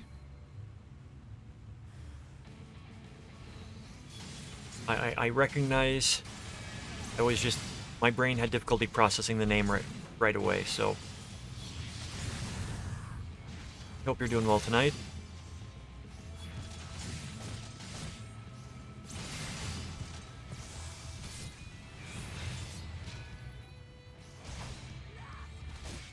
Dark Mutant.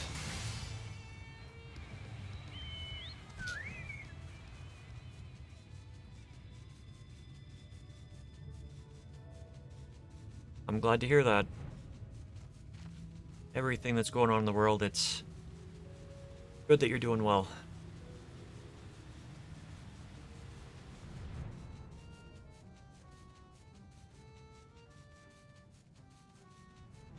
Side quests that I need to progress in order to progress the main quest right now.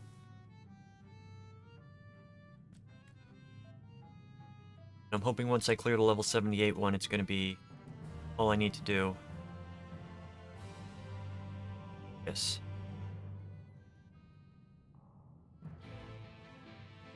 $79, but if it requires a level 80 quest to complete it, then it should be a level 80 quest.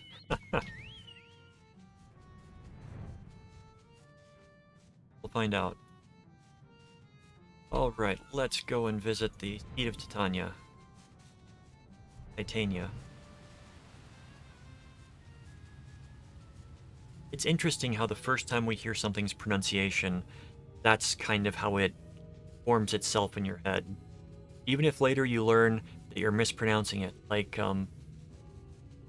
species. Pronounced both species and species, species if you go with the root origin pronunciations.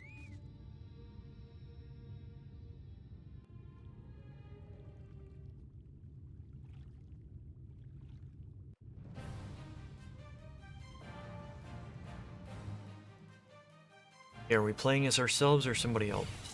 Playing as somebody else. Got it. What are our skills? We got swashbuckler combo. Got greatest combo and interject. Okay.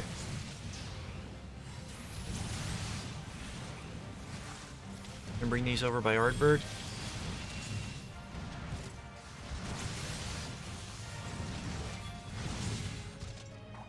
Oh, feeble tricks are no match for my magic.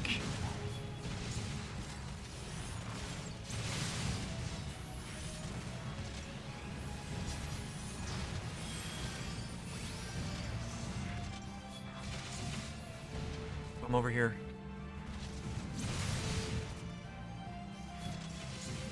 I can honestly say doing fights like this are my least favorite part of this game.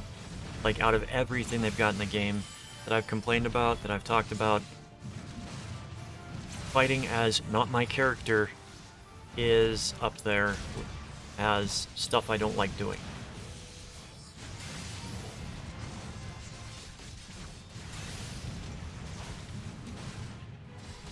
Second would be going into a fight that takes too long. That is a storyline fight. Which this might turn into. I've got to grab the other one.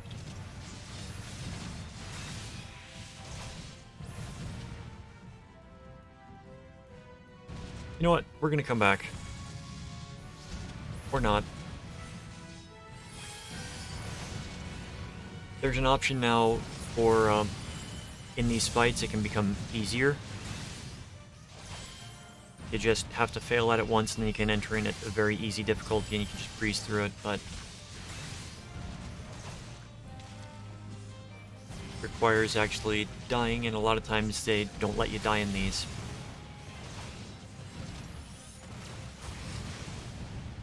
Or, you know, we get to re-enter it because we saw an interrupt, an interrupt chance and we didn't use it. Right, it should go faster now.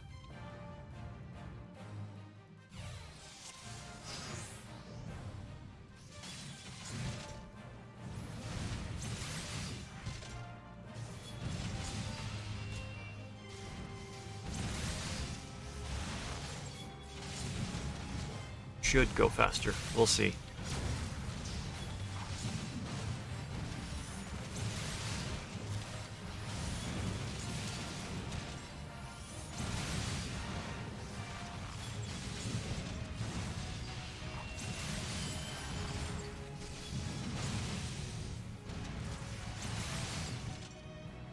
The reason I don't like the fights like this is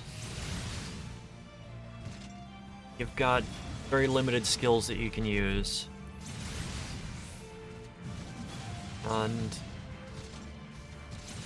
I'm role-playing as my character, not as these other characters. And while I understand it's nice to know what they're going through, it's still not,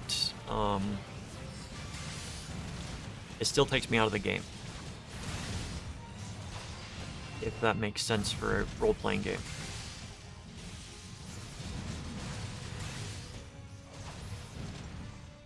Adds a level of tedium that I just don't appreciate.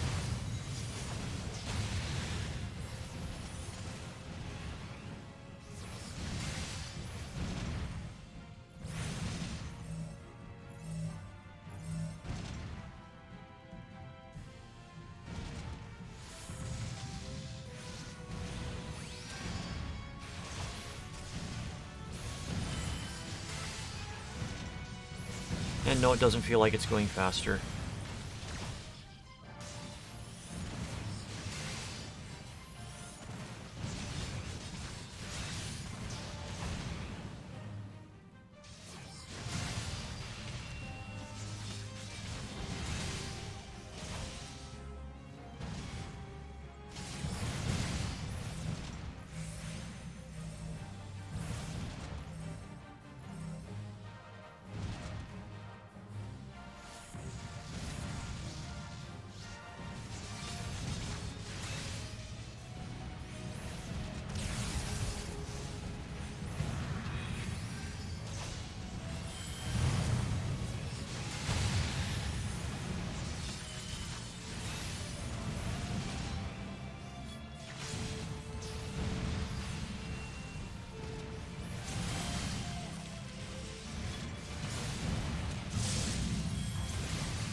Maybe they are dying faster.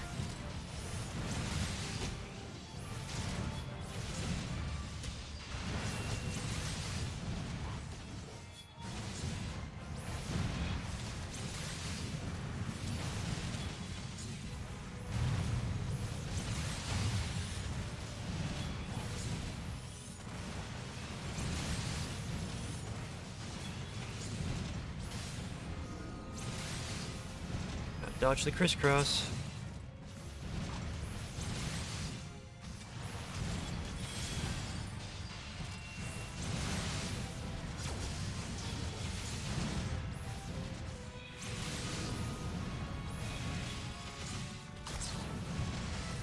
So story-wise, what's going on right now is playing as characters that once existed in this world.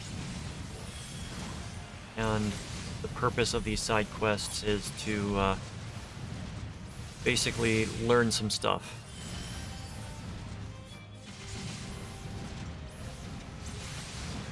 Learn about these people from the past.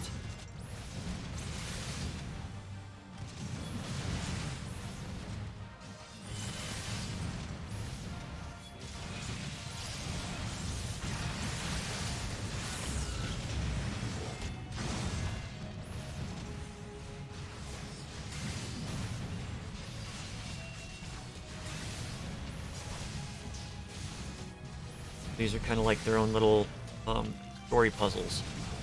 Have to meet the requirements for the puzzle in order to progress.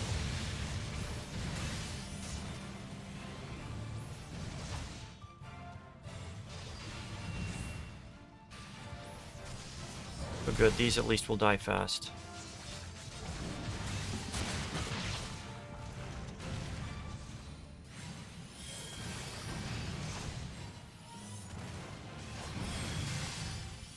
Not fast enough, but they'll die.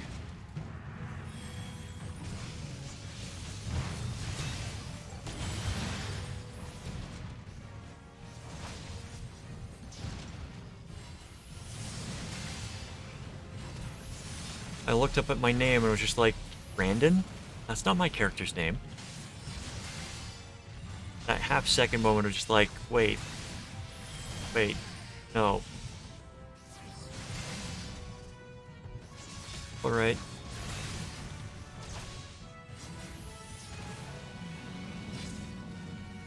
Sanctified Quake.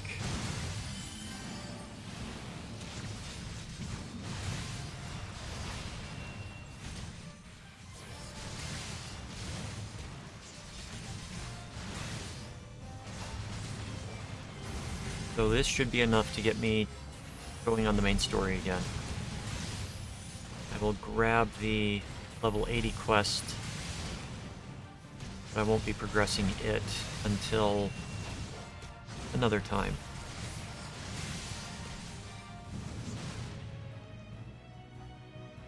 Unless the level 80 is the culmination of all four storylines converging.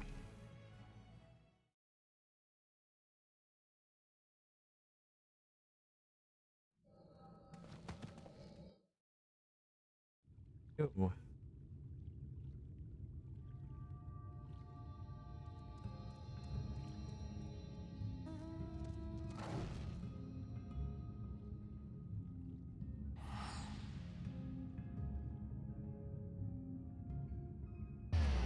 You don't want to grab its tendrils as like a way of guiding it, because it would probably kill you.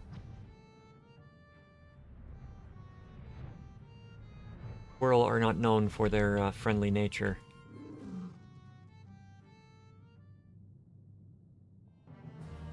Right, so we're gonna grab the 81.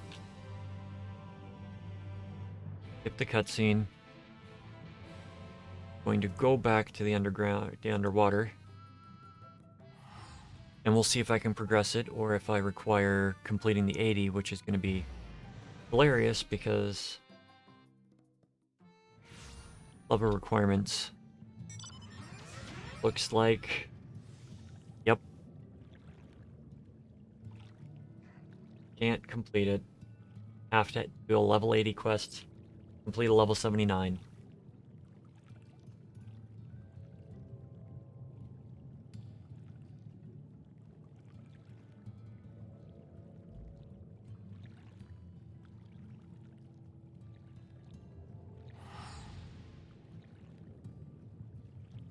That's kind of funny. Poorly designed, but funny.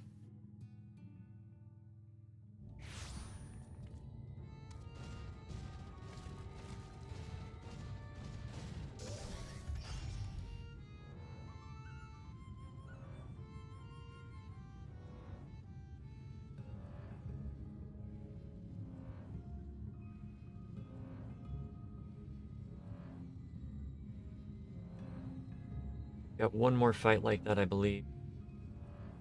Hopefully my memory is thinking of the final section. Ooh. A Mudman. A rank hunt target.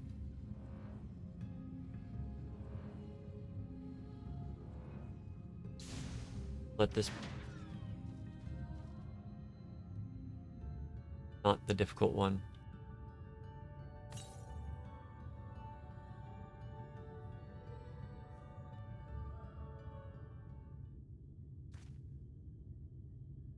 Do I get to be as myself in this?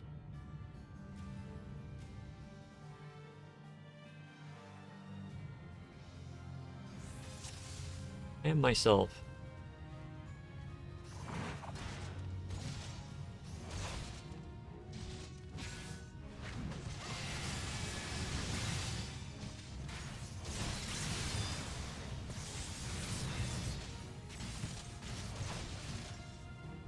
Gonna be a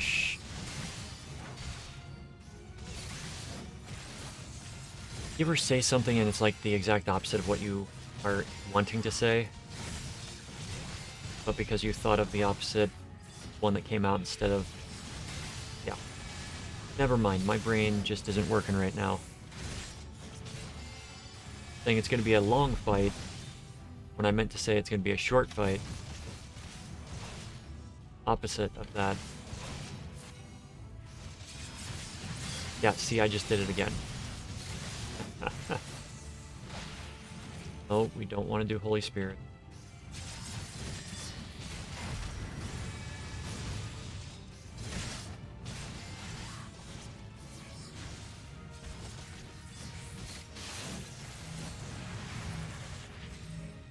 That ball just tongued me into it and then wants to blow up on top of me.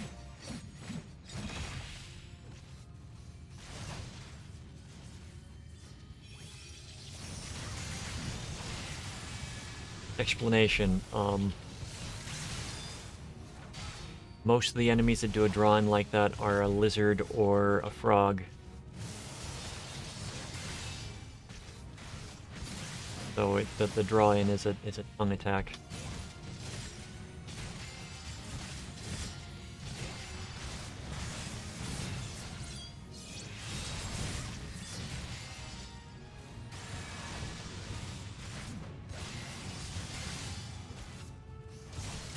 Right sphere.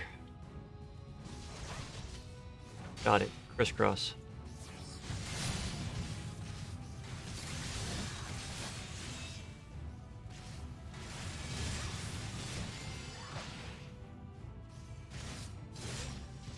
Might makes right. Okay. Crisscross again. Oh, lovely.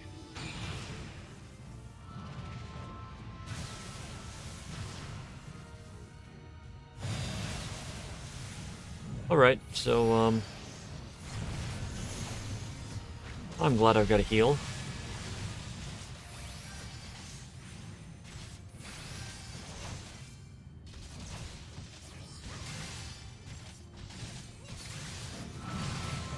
Oh, crap. That's gonna hurt.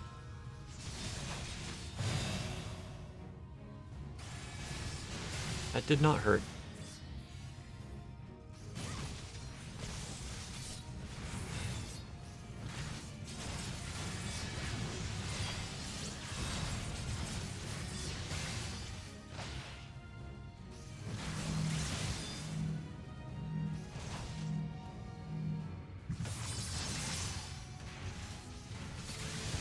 Right. Stun him? Can't stun him. Don't know why I would expect to. Brand of Sin. Isn't that really any brand that goes against whatever Pat Robertson is talking about?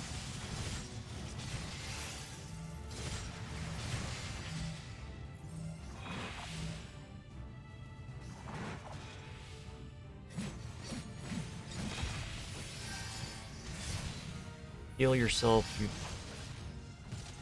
puny Dark Knight.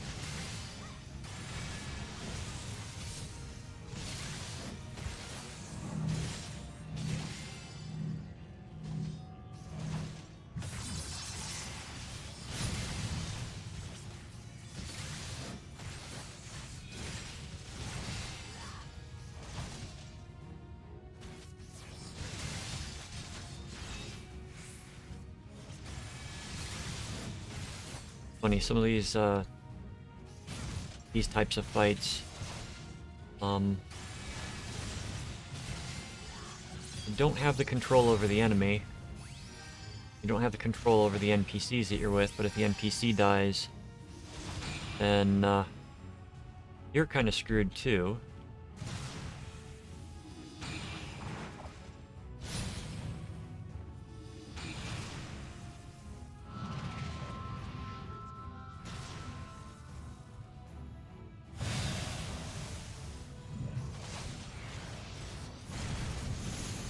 Toss up some defense.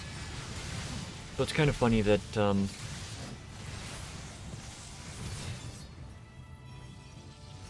something outside your control is what causes you to lose the fight.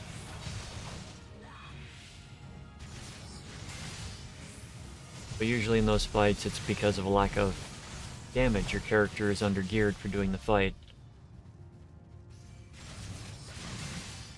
I think that's one of the reasons that they added in the option to enter into these as easy mode.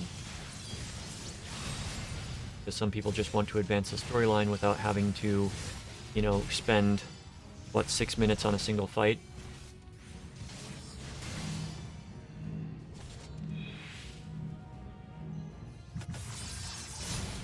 One a few days ago that I went in that was close to 12 minutes long, and it was just pointless. I mean, I understood where it was coming from a narrative point, but there was no reason to have a 12-minute fight against that enemy.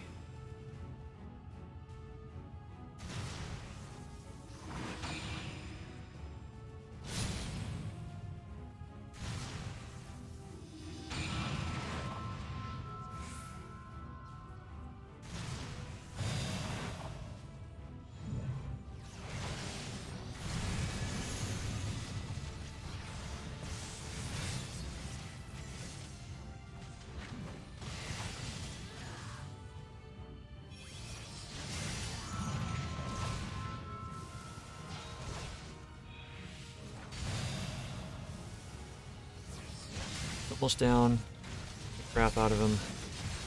There we go.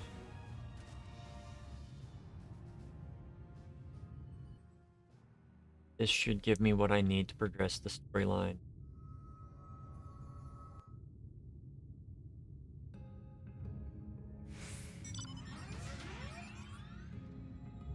Should.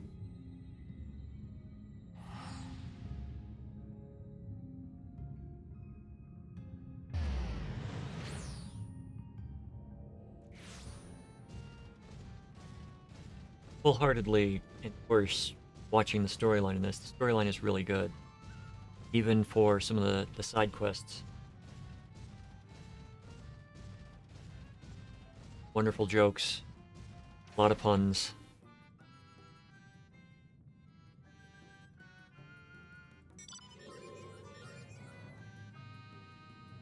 Turn this in and then advance and get our next dungeon.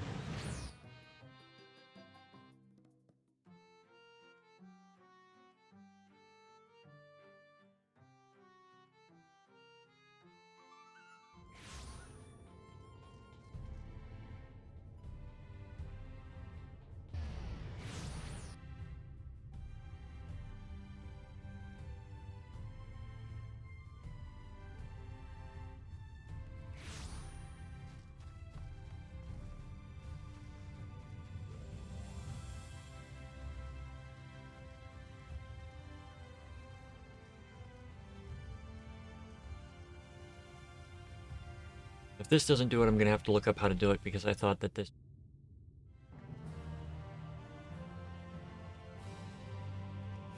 Okay, it's saying that it can be turned in now. Back.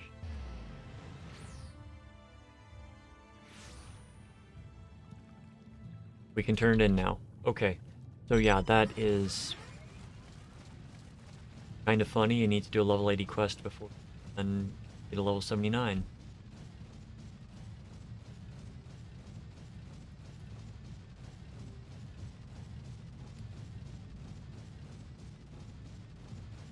Possible that this was meant to be the first level 80 quest that you had to do.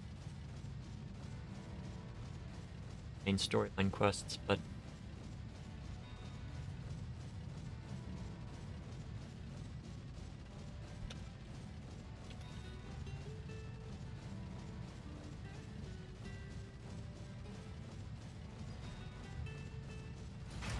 get lost in patches.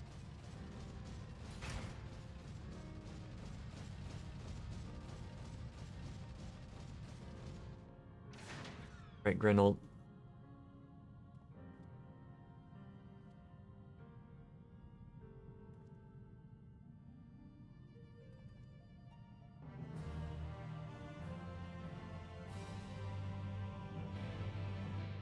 Right, what do we do now?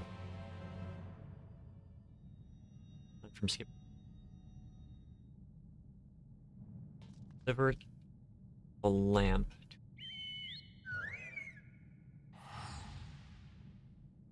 Wait, do we have the amp? Have the lamp.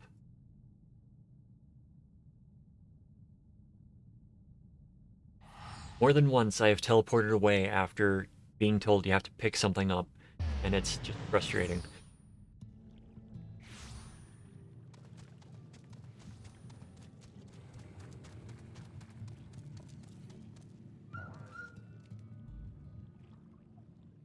Gotta take that lumber over there to, on the other side of the forest. Okay. Wait. Are you gonna take the lumber? Nope, you're just gonna teleport away. In 5 minutes.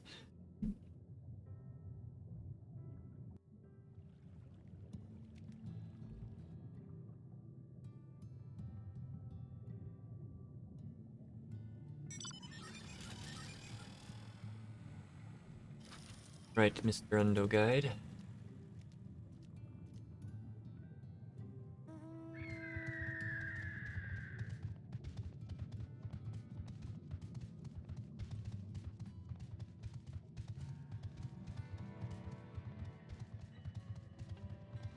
I would actually love to have one of these as a mount. I think they're really cool looking. Oh. Oh, that was, what?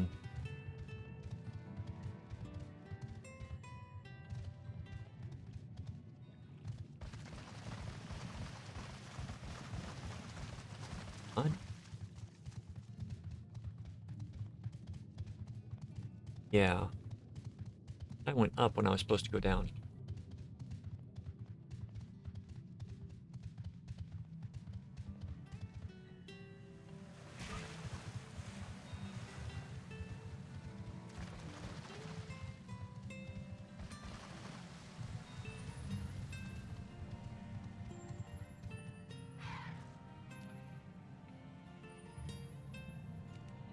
Love that even though we're under the ocean and there's like this magic air pocket, it just happens to encompass the areas that we need to go.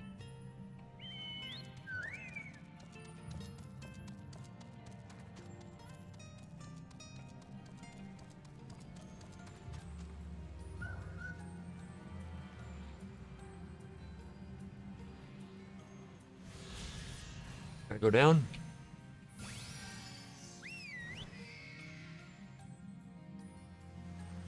Go. What do you have for us?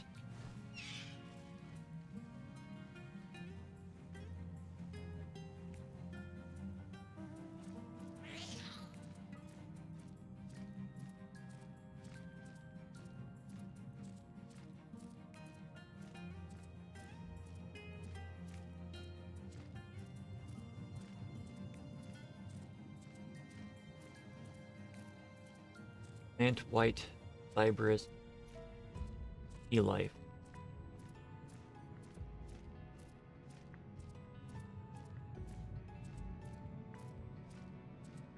Question I've never thought of. Are there certain types of mushrooms that will only grow underwater? Mushroom, if you will.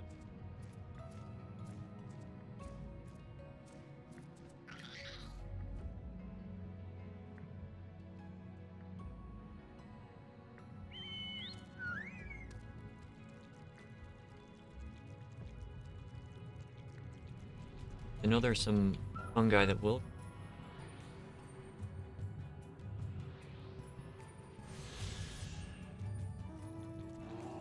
Algae are plant-based, not fungus-based. The two are completely different kingdoms.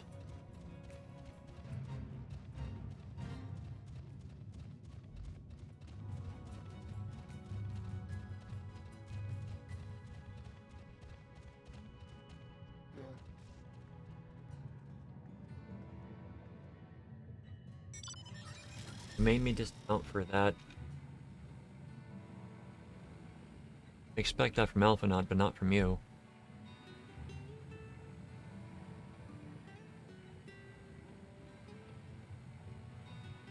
Three ether currents just along the path of this quest.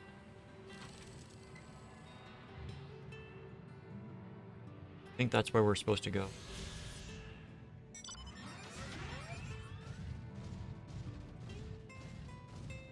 Caliban Gap. Caliban. Character from.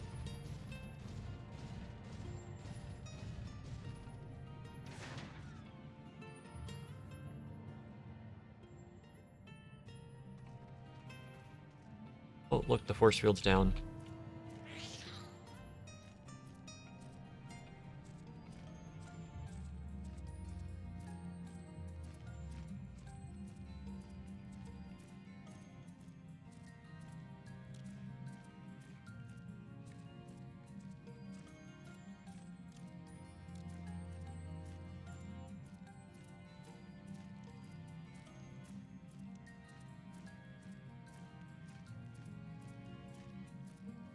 Number 4.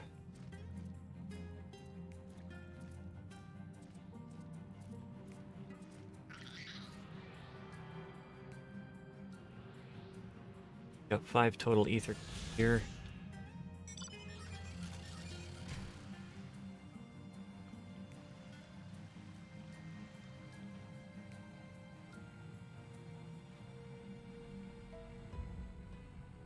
That is a massive barnacle.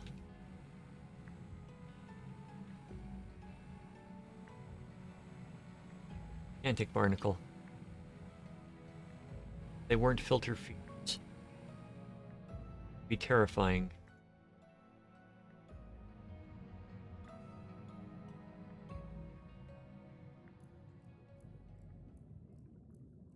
There we go.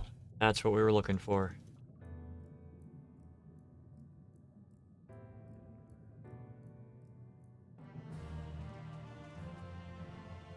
Not like this stuff is gonna have any value soon.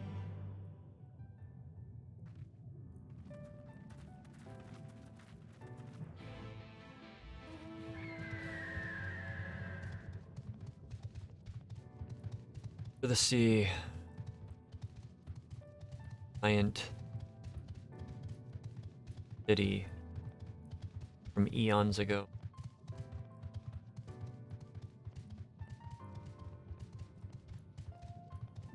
Happens when you enter a giant city from eons ago. Well, my friends, met with bureaucracy.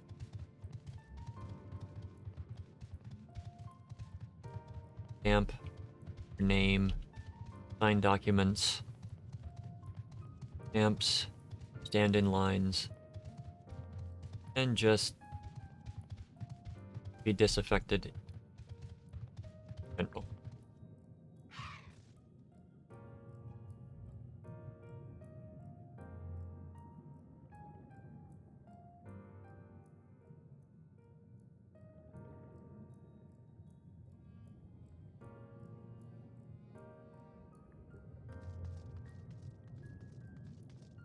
You're nearing the first level 80 dungeon.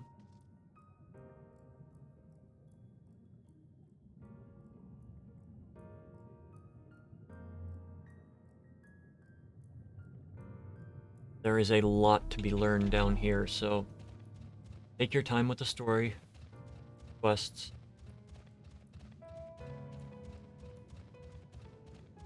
We'll discover so much in this.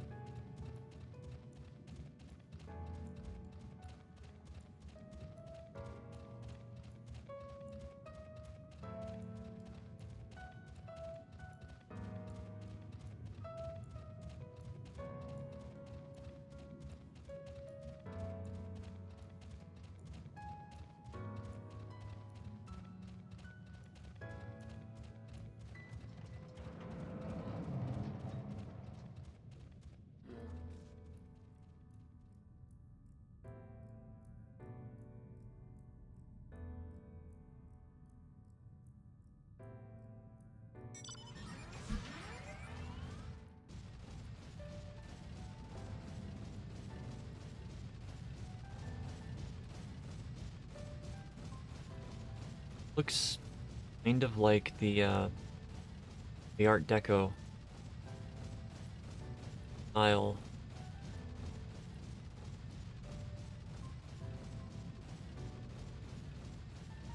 I was looking around, that's why. Like the 1920s, the artwork that you would expect from a setting in an F. Scott Fitzgerald book. 20s.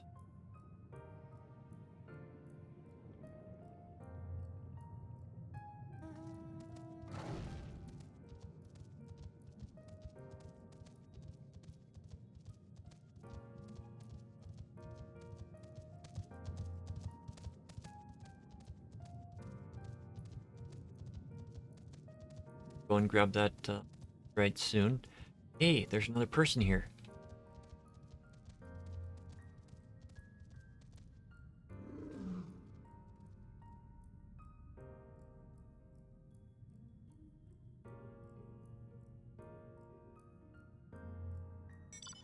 So, we're gonna go grab that, then we're gonna go back. No, we're just gonna go back. Because we'll eventually get over there to Crystal. Find myself, don't leave without getting...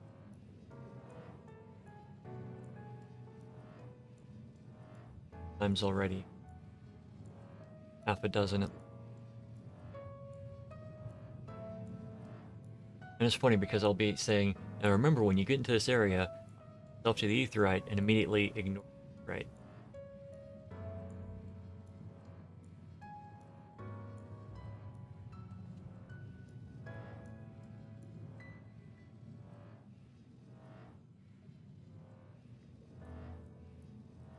So, Alphina.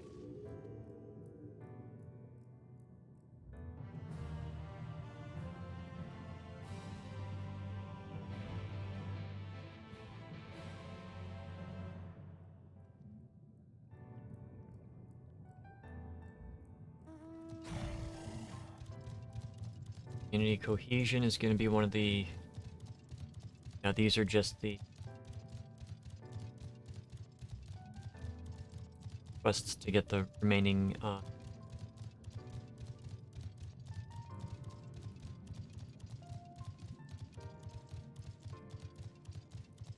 and I'm gonna repair.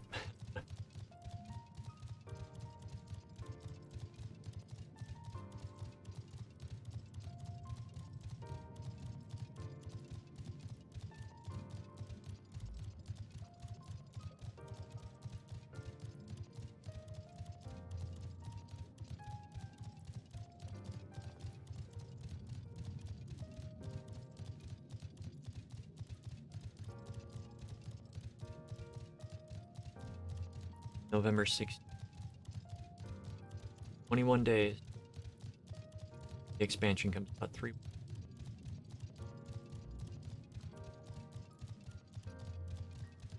Was supposed to be next week.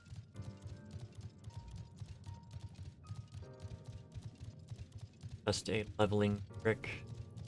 If it works, works great. If not, I don't really have much to lose. Not an exploit or anything, it's something that's built into the game. Lies in the wondrous tales.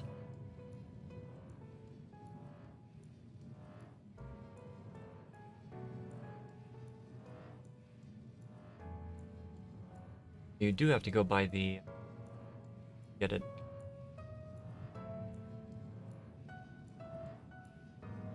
This is the other zone that has a half-hour long fate, special fate. It will appear somewhere in the Caliban Gorge. There's a giant plateau. I've seen it once. And I did not get to participate. Wait at the designated location. Yes. Your rockromancy.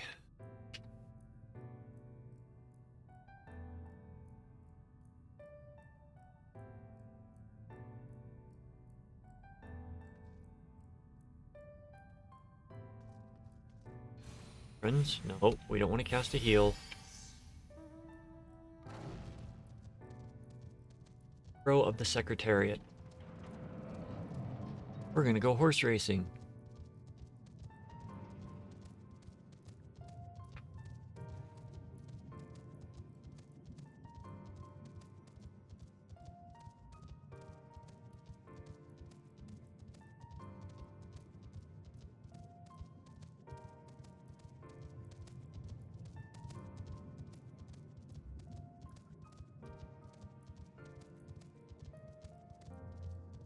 Well, hello there. First enemy that we can actually fight down here. Give us.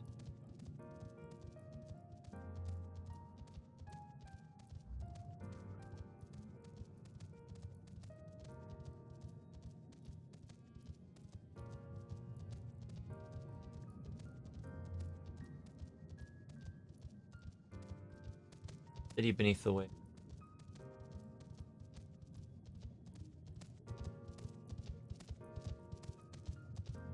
Kind of wonder when they designed this if somebody was playing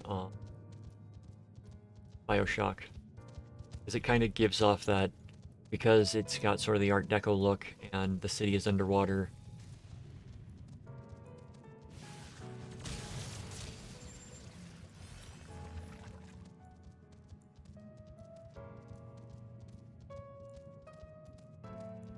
Just thought.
Yeah, let's teleport because it's gonna take us less time.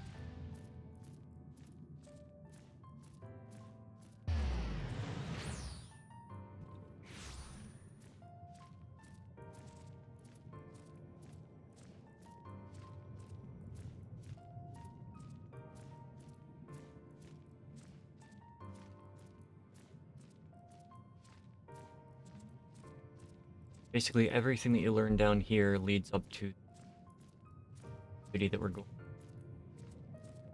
First level 80 dude. Kind of a window into the past.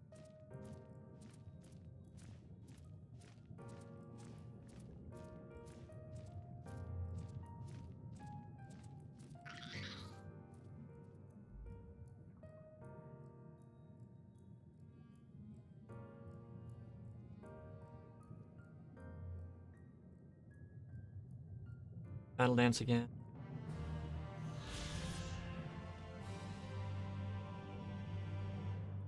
Here we are.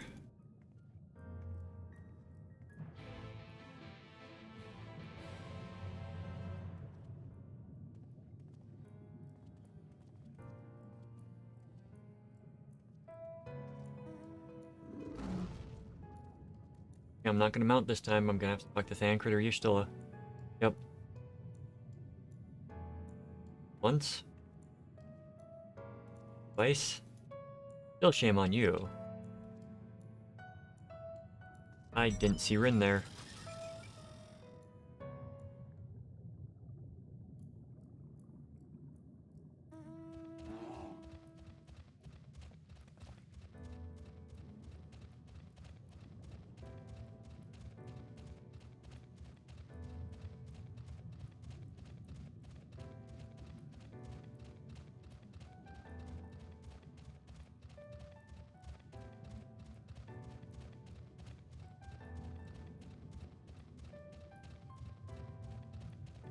Back to person. Have cutscene and then get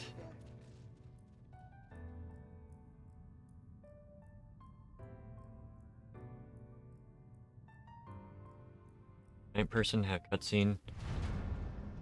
Lock. Amarat.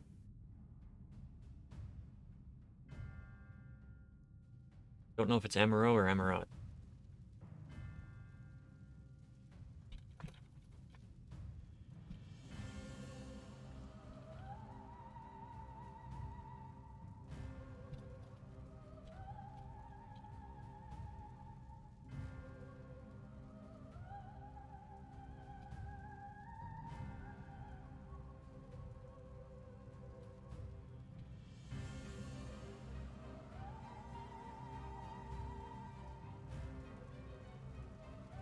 Okay. Just ironing out something. Someone.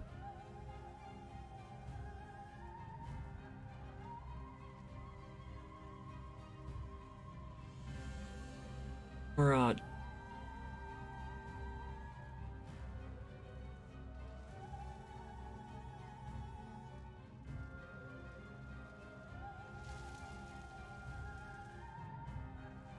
I mean, look at this and tell me this does not look like a lobby in one of the giant skyscrapers in New York, built in the 1920s.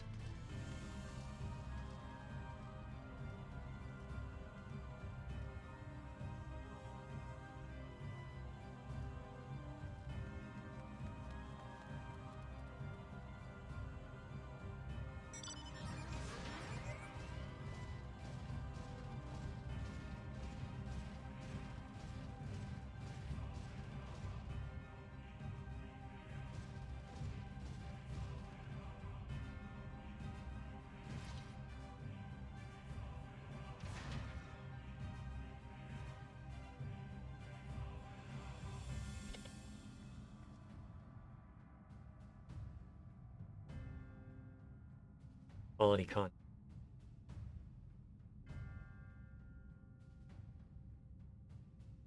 Sitting with a cat while waiting for a dungeon.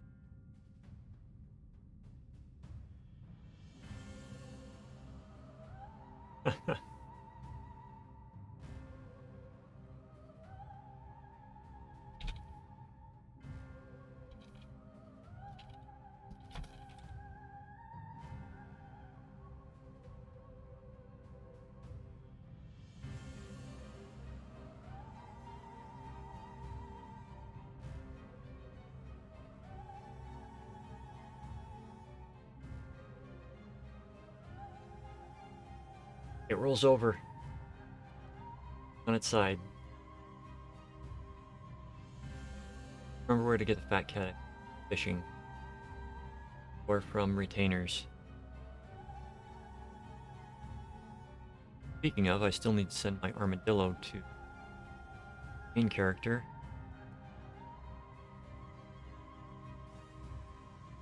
Publish.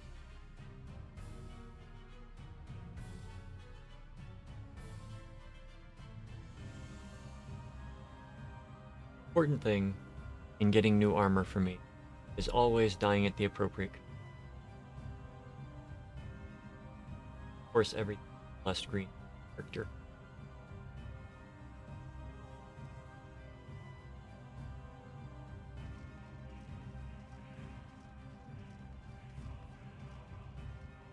I would. Oh, that's a long wait time.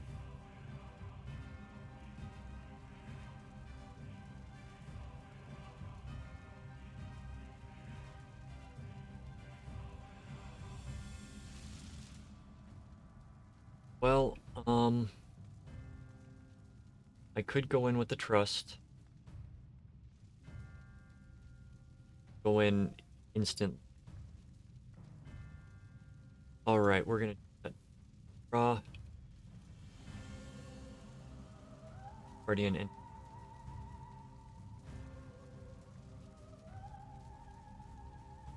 Our fates are not yet sealed. Here we go!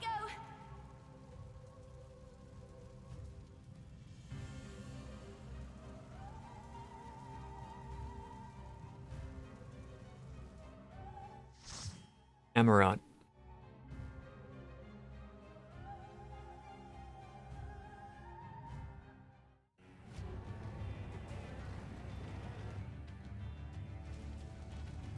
Due to the wait time for this dungeon, it's gonna be faster if we go through with the Welcome to trust. the final days of Amarat. So, the only one in here that can really make mistakes is me.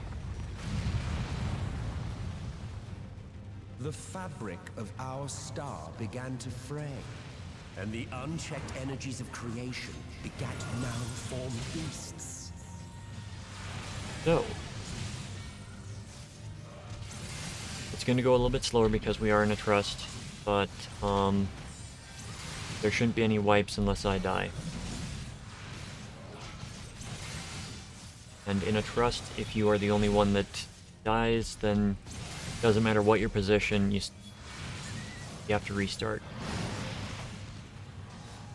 This is going to leave a mark!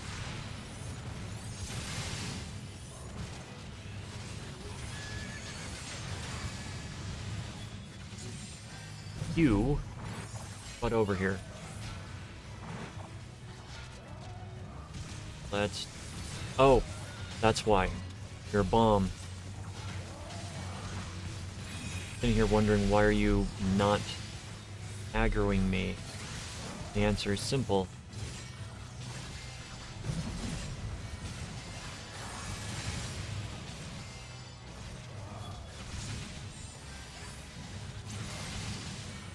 If I mark them, are they gonna switch and start attacking it? Nope, Rin is still attacking the Terminus Stalker.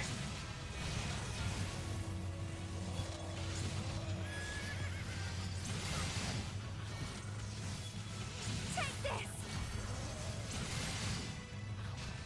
Now, being the tank in here on a trust, I don't know if Ishtola or Rin is gonna be the one doing the limit breaks. But as soon as the limit break bar is filled in a trust on a boss, the party will use it.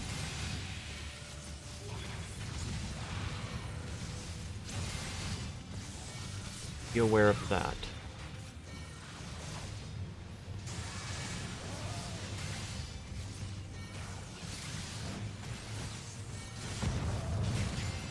Alright.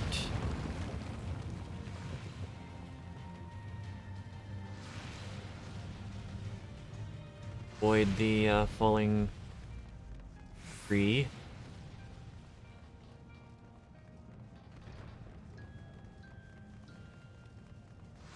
Terminus Crier, Sprinter, Stalker, and Pursuer.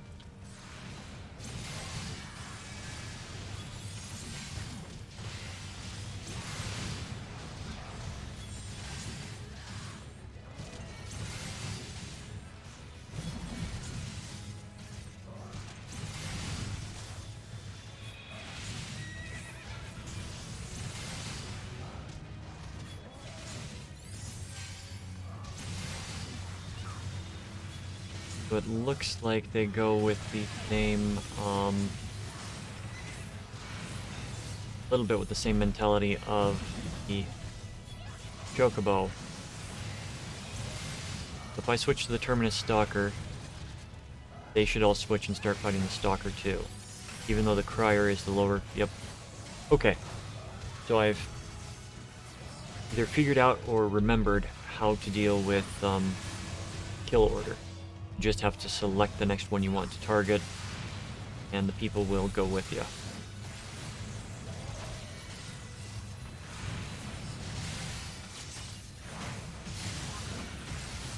Hit the first. Right? Nope. One more group.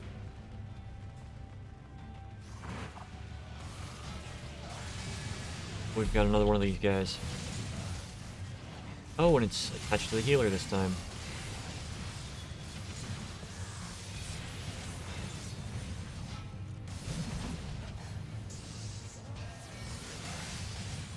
So while they're killing the Stalker, I'm gonna kill this broiler.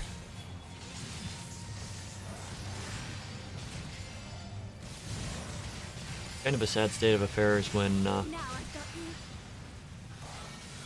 as the tank, I am dealing more damage to my targets than they are to theirs. 2 versus 1.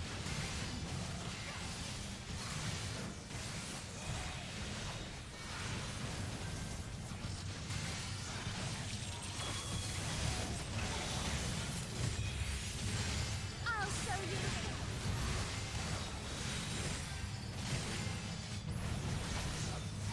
Then again, the enemies could have had less health. After this gate is going to open and we go in and fight the first boss. Just as prayer gives rise to pridables, our dread made manifest our deepest fears. Yeah, this guy is kind of a nightmare. I mean, he just... I think it was the first enemy I came across that was just, like, truly terrifying.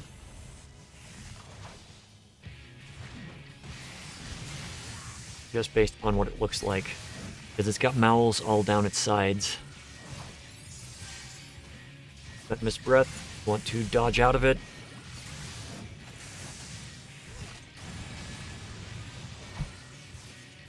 Meteor Rain. Do not stack with these.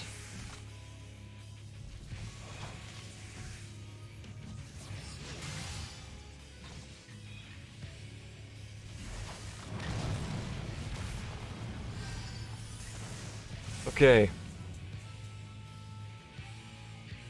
I'm running. You want to put yourself behind a rock. Put a rock between you and the boss when it's casting the spell.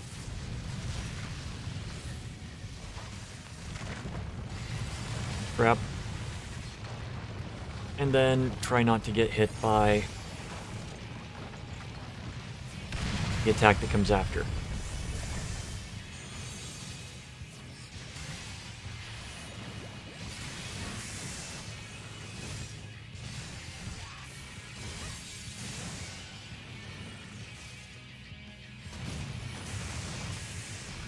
Funny, I remembered that attack, but I did not remember... didn't remember it well enough to dodge it. Instinctually.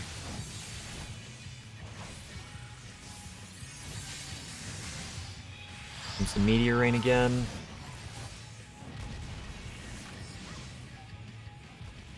Pistola. Okay. Go off. We gotta spread. Boss is gonna run to Not hold back. someplace. Yep. And we're gonna run and hide. Hide behind a rock.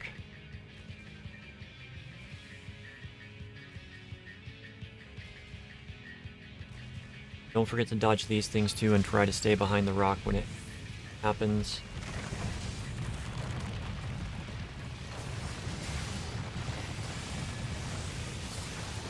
Dodge appropriately when the various things happen.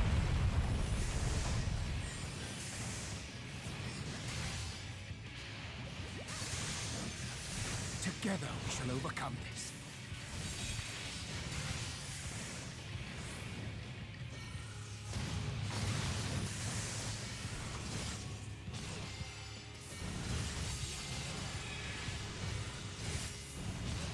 Alright, first beast is almost dead.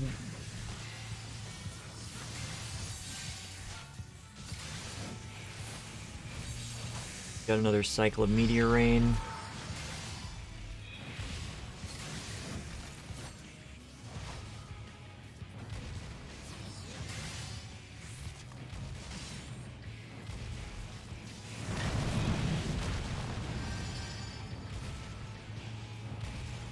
It's worth noting that the things that fall from the sky have a pattern. Watch them, you'll be able to see what the pattern is.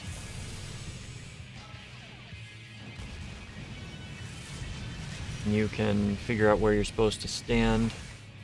This is going to leave a mark. Right. Limit break is going to go out. Maybe not. Right. So yes, there is a pattern to the way that they fall in that. Pay attention and you can plan your movements accordingly. I didn't recognize the pattern until the end, so that's on me.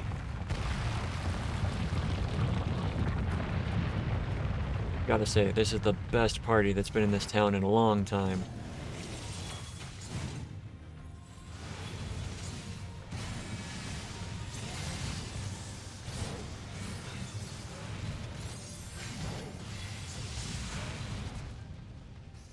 Don't neglect dodging trash. Especially if you're in a trust.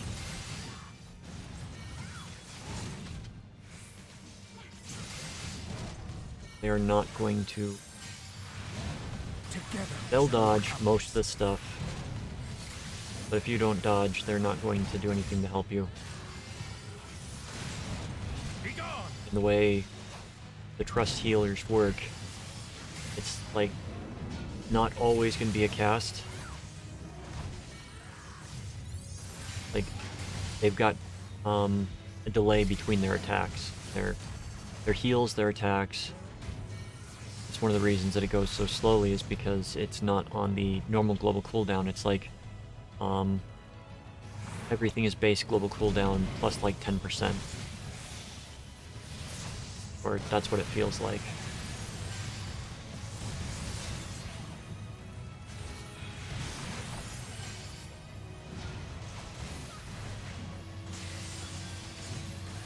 So in a normal dungeon, I believe the reason that you want to destroy the Roilers or anything else aside from the fact that they tether onto the healers is that if they are left to live too long, they deal severe damage, but they also reduce the amount of healing that is done by the healer, so... Well, the bombs are the ones that will latch on and explode, so... Kill everything as fast as you can. Especially anything that's attacking the healer.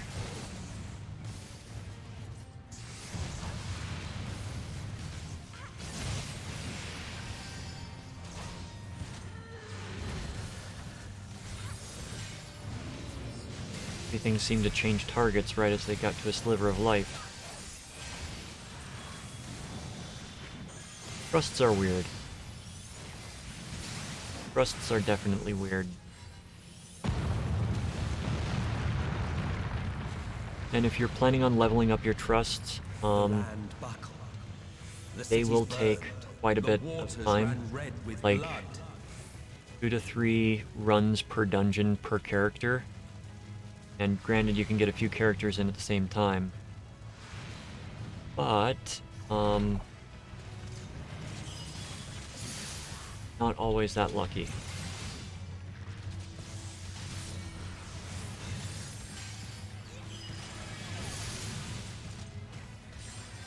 I believe from these dungeons they do not get any experience the first time you run the trust. So that's another little hiccup.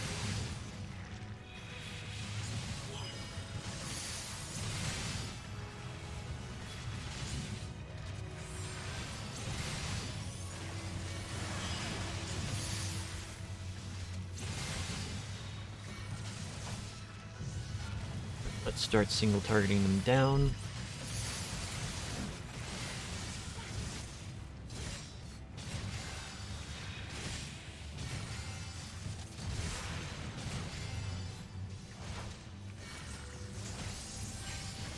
Like Atonement, it's a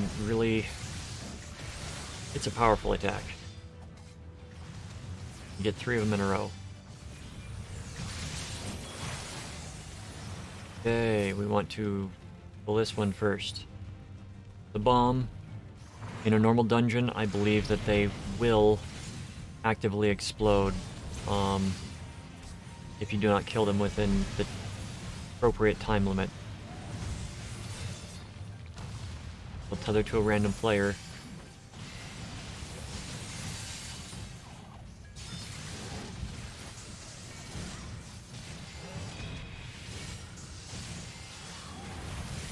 And I think the reason that they don't function like that in the trust is that you can't direct your trust to attack a certain target.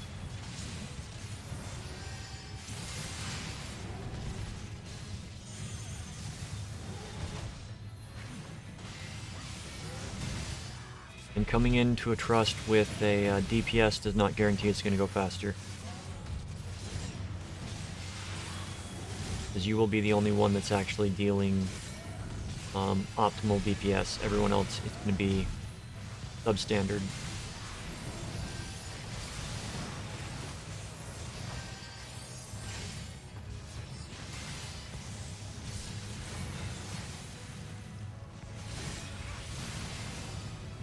Right. Oh, we got a chest coming up. Wonder what it's going to be. Oh, here's a piece of gear I can use.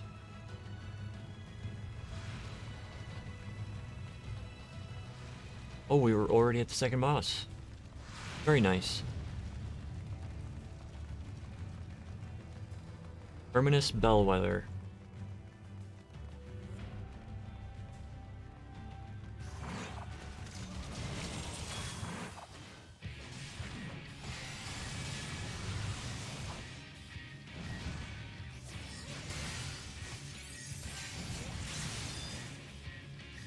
So in this fight, you'll notice that the boss is dying really fast. Here we go.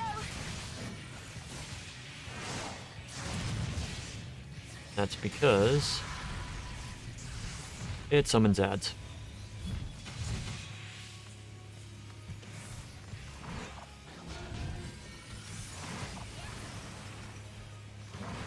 Take this.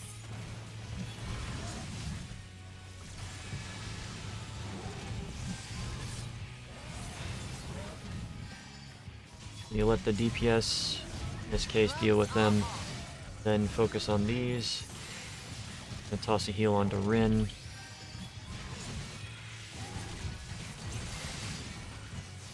I'll show you.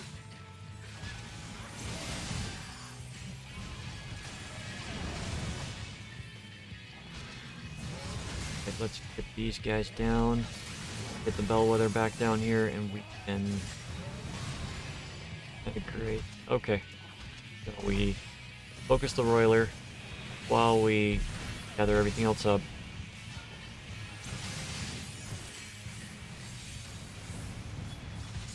At least in the boss fight, they are acting appropriately and going after the roiler first.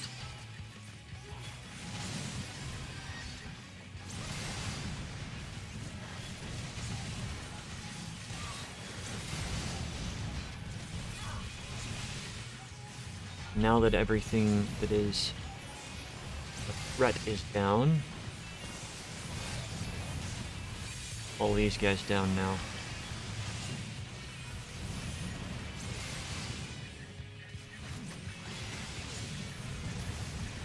I'll show you.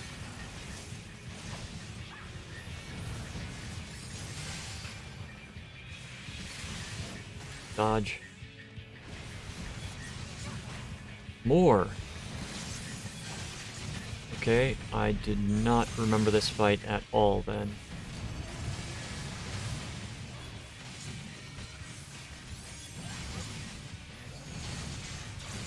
I will not Got hold threat back. on everything, which is what we want.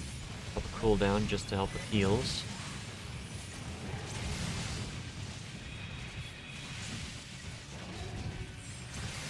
Out of stuff.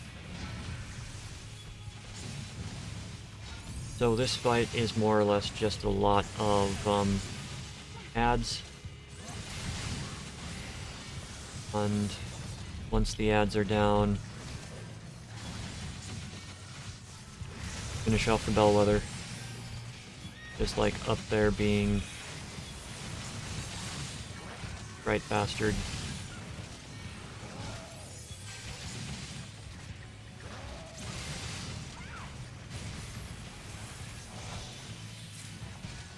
Away with you.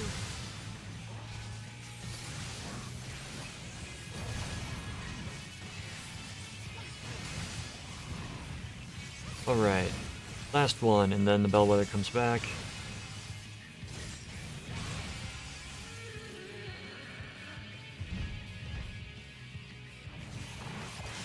Oh yes, you gotta kill it before it bursts.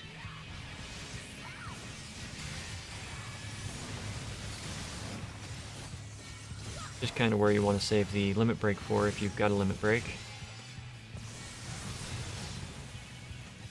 But you should be able to get through it no problem.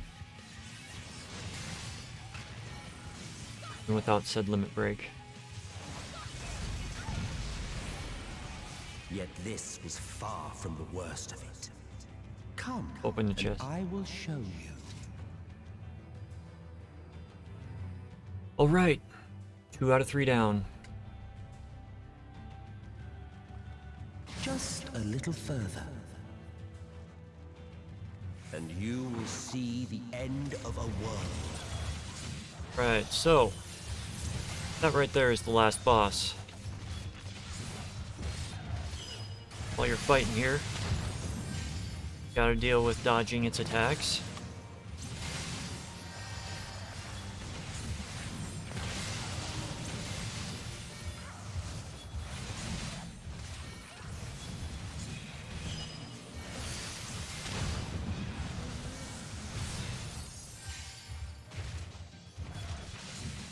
You underestimate me.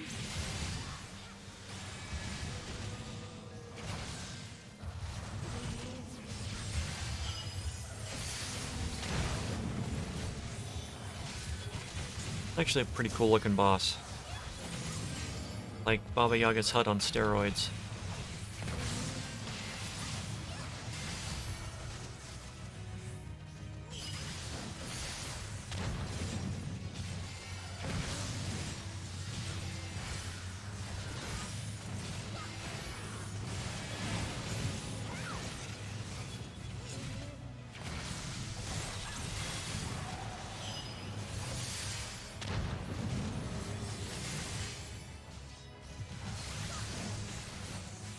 Be gone!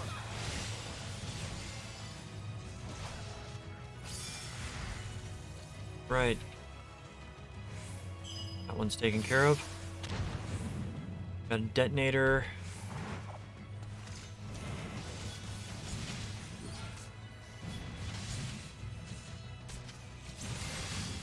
Got the boss up there doing that.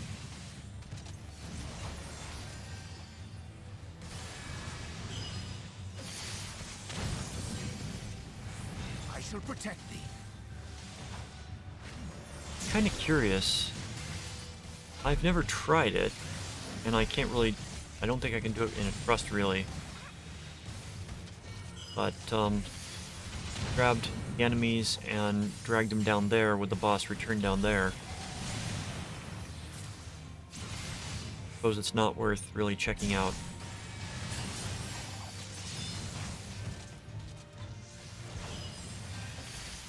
Because in most dungeons that you do this, you're going to be tearing through stuff.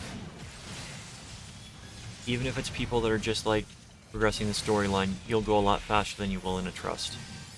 I did the trust because I didn't want to wait 10 minutes for a party.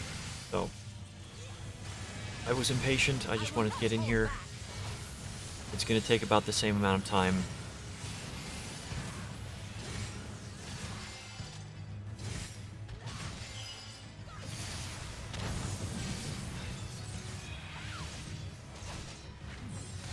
But I'd rather have action than sitting around doing nothing.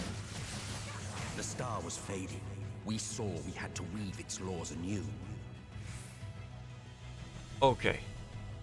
That is just like...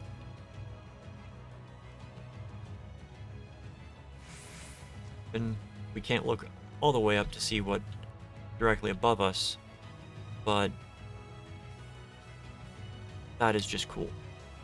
Sorry for the little side thing. Few dungeons have epic backgrounds.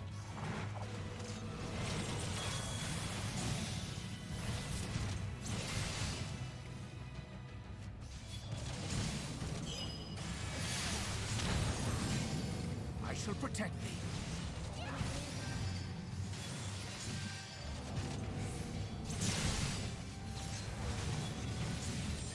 Drag you closer to the middle so that people can dodge. Or, you know, just stand there and get hit again.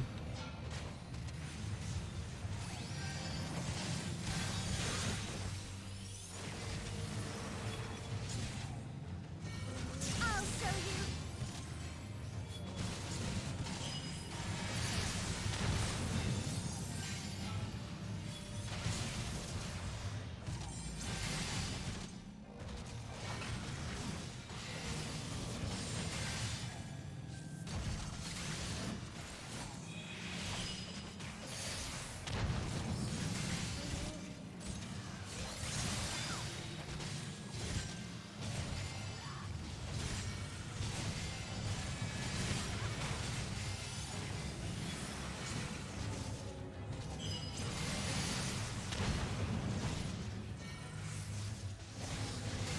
Alright, so we got one more group of trash, and then I think we are at the boss fight.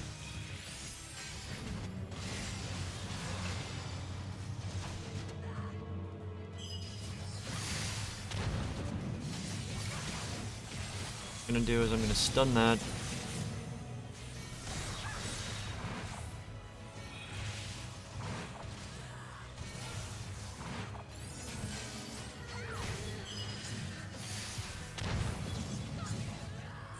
Deadly tentacles. This is going to leave a mark. It's similar to Califursari, I think.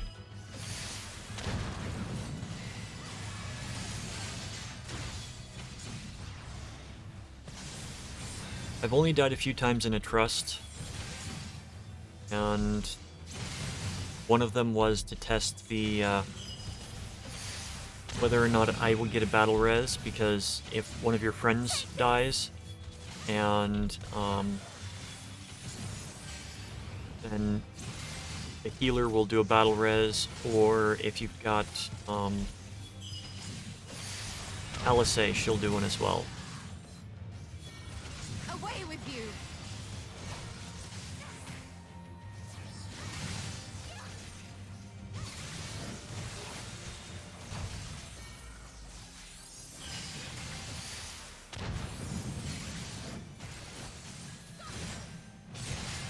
Right. But between us and our goal loomed a final misbegotten fiend.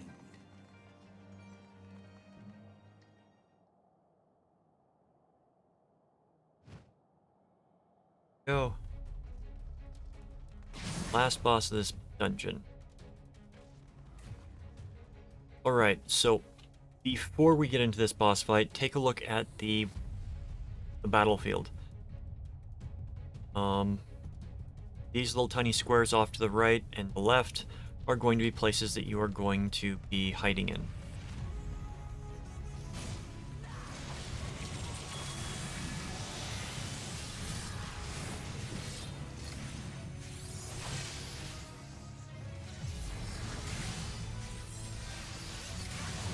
Just DPS as fast as you can in this.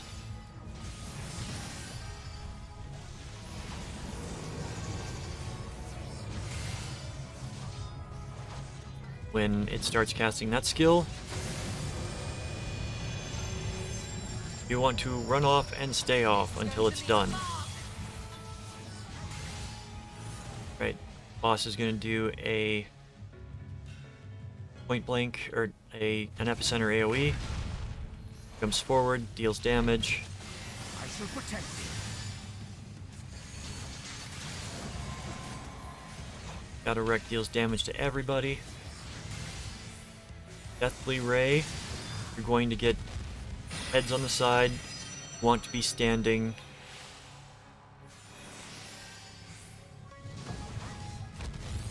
Out of the way of both sides of the heads.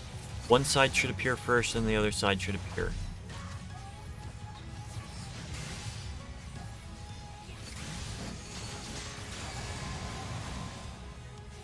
So you have to just go with whichever one appears first.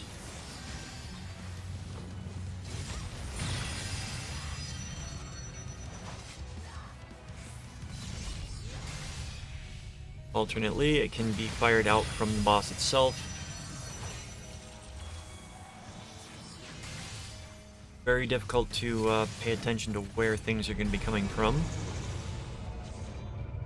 because you can't zoom the camera out far enough to see the front of the boss if you are tanking it.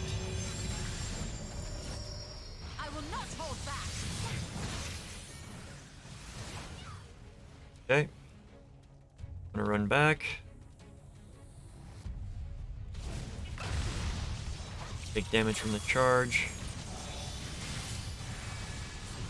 Gotta wreck again.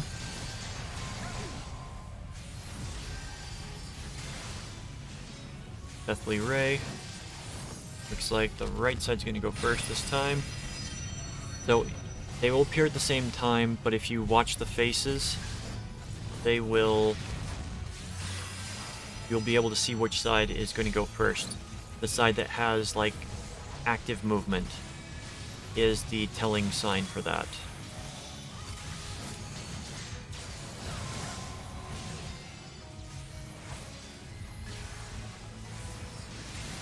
Deathly Ray. That's a frontal one.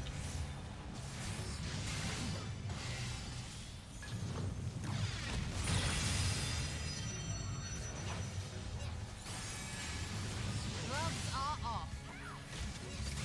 Alright, we almost have our limit break up. Time has not yet come.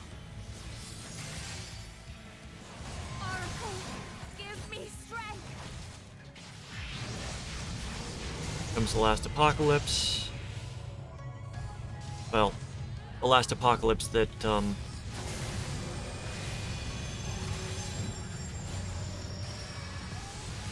it's not going to be the last apocalypse because there will be one more. Okay, see, they're both doing it? Nope, it's going to be that side first.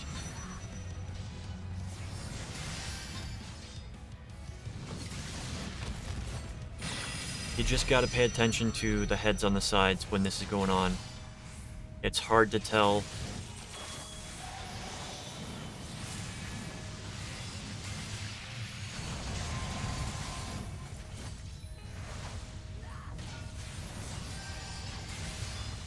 Deathly Ray. Yeah, I can't predict that.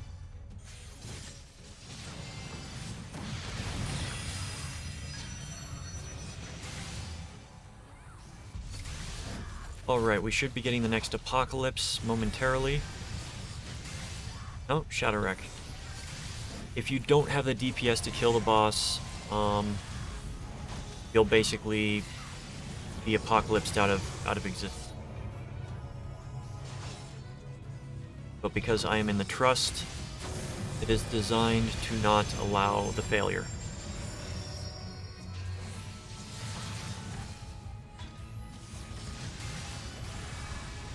Deathly Ray. Okay. That is the end of that.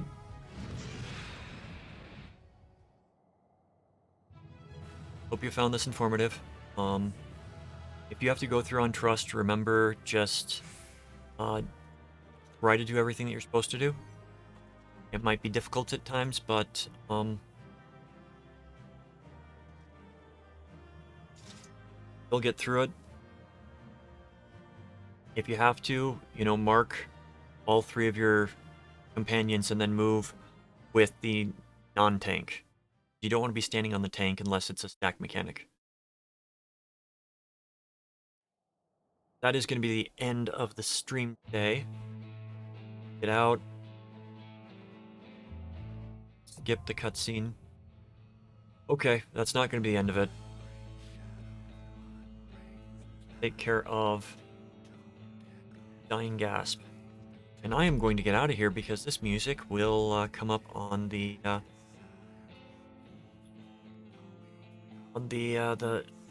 can't have this in your stream.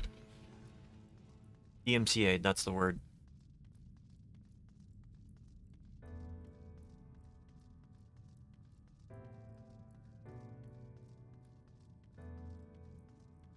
The Dying Gasp will be the last thing that we do tonight. And that should allow me to finish up all of these storylines. I don't think there's another storyline dungeon until another expansion. I can double, or not another, but another patch. Let me do a quick check on that. Waiting.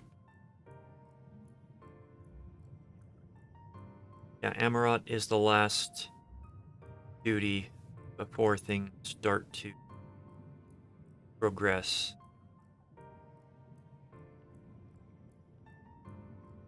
Right. Right. Got that going. But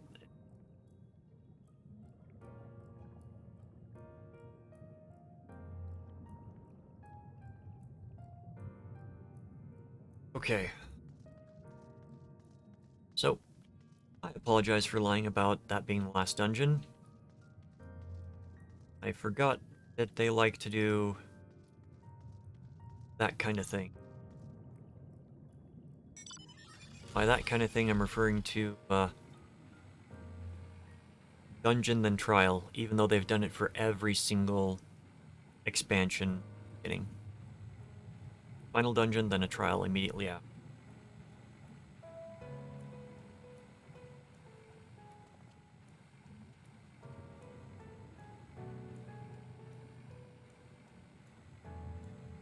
Right, here we go. Here we go.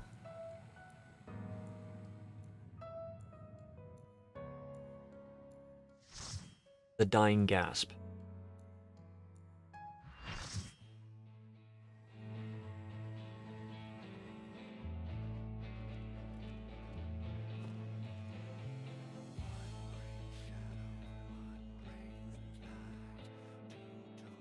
I am going to drop Iron Will for this,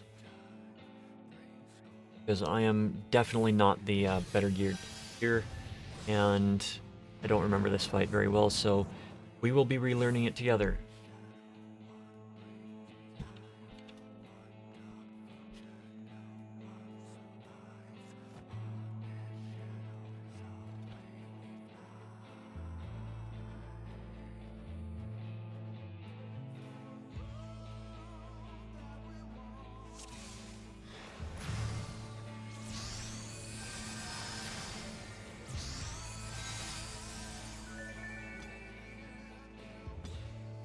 Right. Let them go.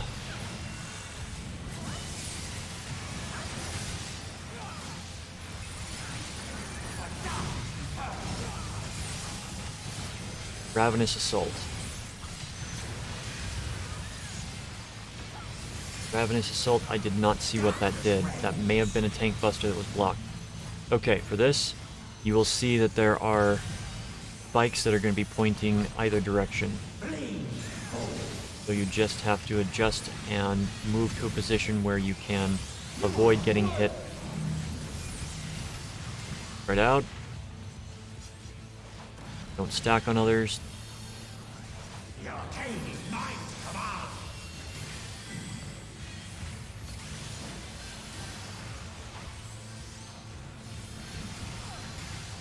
Okay. Don't recall what this is.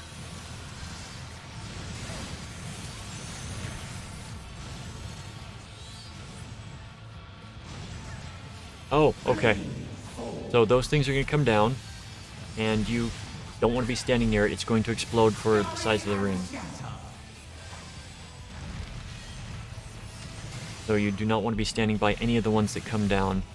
He's got a multi-directional attack. Ravenous Assault. I'm going to guess that this is a tank buster. Or is that a stacking... Nope. Don't see anything on the tank. Right. This. Get the other healer. Heal on them. Run away.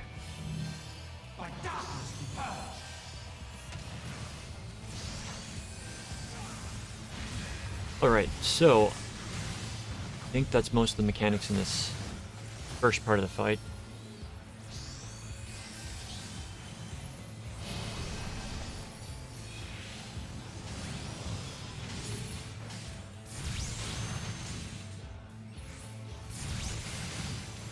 Okay, these, looks like you just have to kill them right there. Pop my tank stance so that I could draw their ire. So that they won't, geek the healers.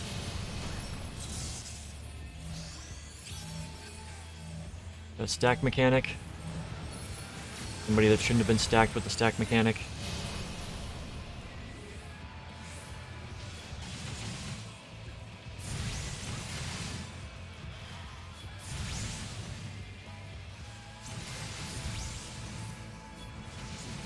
One healer up.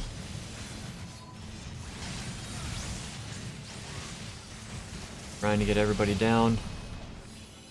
This again. Dodge the attacks. Get a heal out on the healer. Don't stack if you have a do not stack icon above your head. Oh, these guys can be moved. Okay.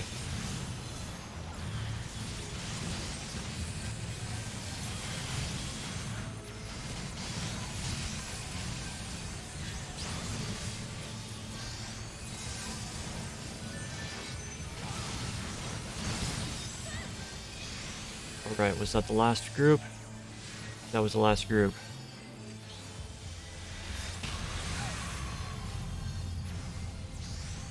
Boom.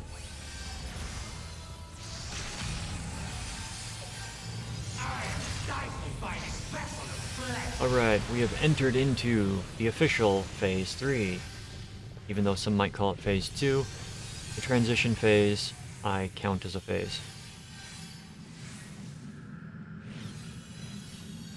So his actual second form is what we're about to be engaging.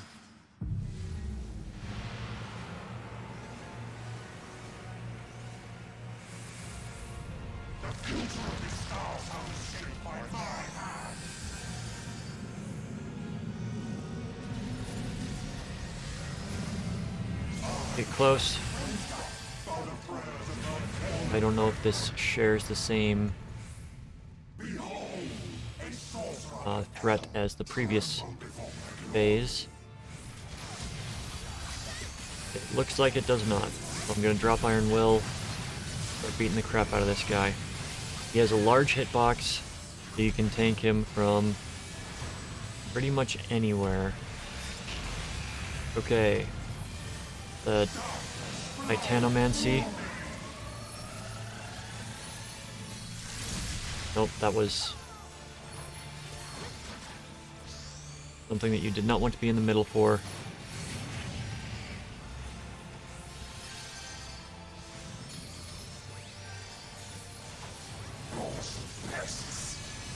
Right, for this one, get to the other side of the arm. Get to the other side of the arm, because this is going to be a sweep.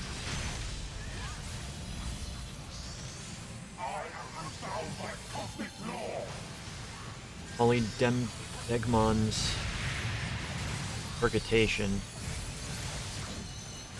Okay.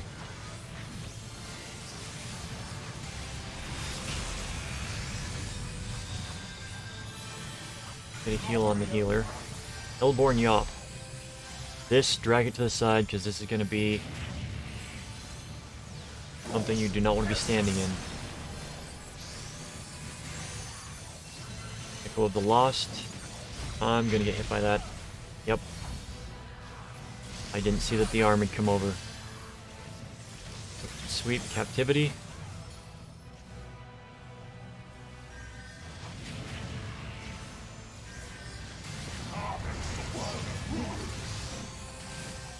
People get caught in captivity, you have to destroy the ethereal jail. Ink. With my strongest attacks. Break them out.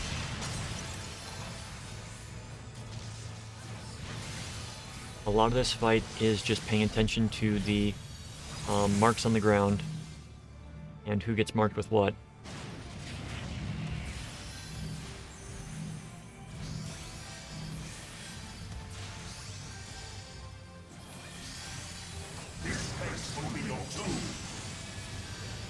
Pretty sure we have to have at least one person in each of these.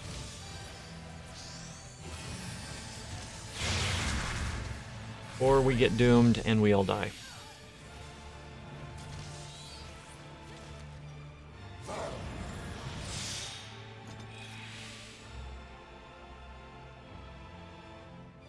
But we start in phase 2. And we have the Echo, which is going to make it a little easier.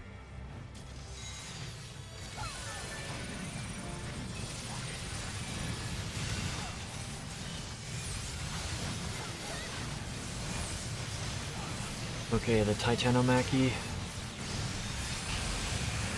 Grade-wide damage. It's a Shadow Stream, it's going to go straight down the center. Okay. When you get hit with that, it's pretty damaging.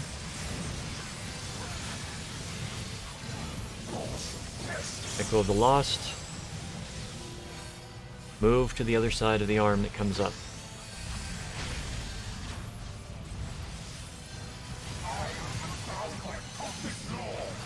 Rotation. This is going to be either side. Stay in the middle.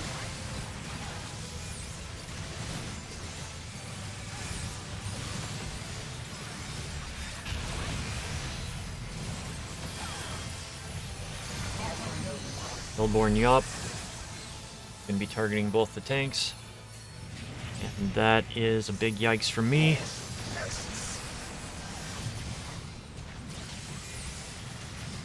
Get to the other side of the arm.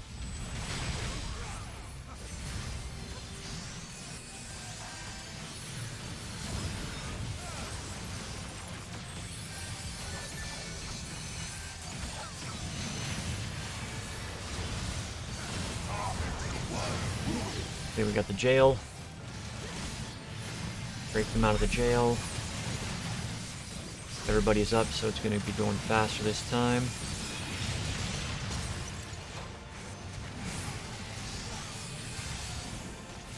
Well, everybody's up and we got the 10% bonus damage.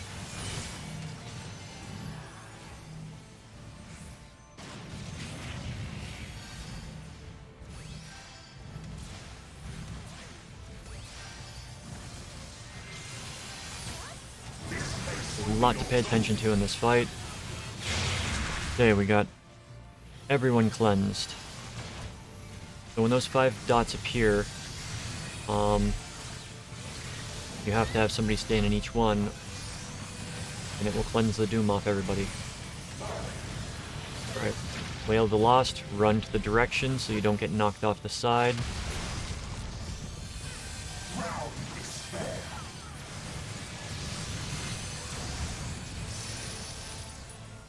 Oh, right as I popped my cooldowns. My dormant breath, dream now with the dawn of tomorrow. Blood-gathered might must reclaim these vain reflections. In Zodiac's name, I beseech you.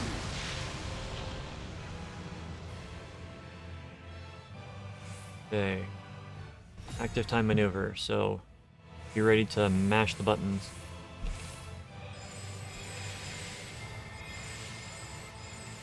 Don't make it, you die. Has the war was like one free? No. Damn you. Damn your wretched blessing.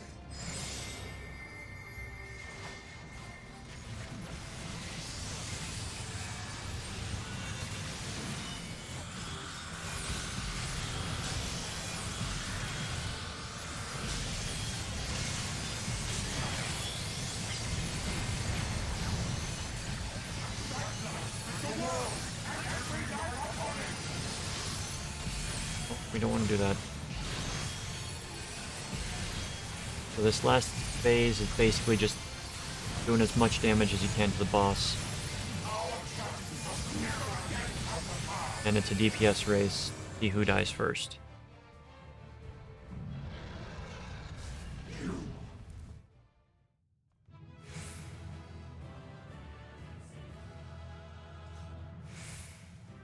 Well, hope you learned from my mistakes in there.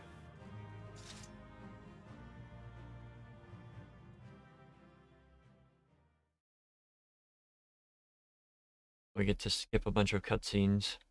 Really good story. Recommend. As always, I highly recommend it.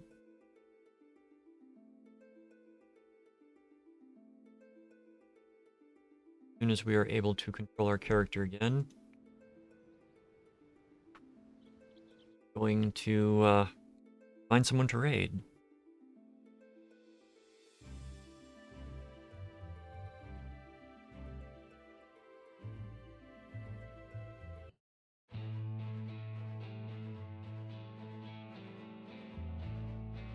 Come on. Skip that.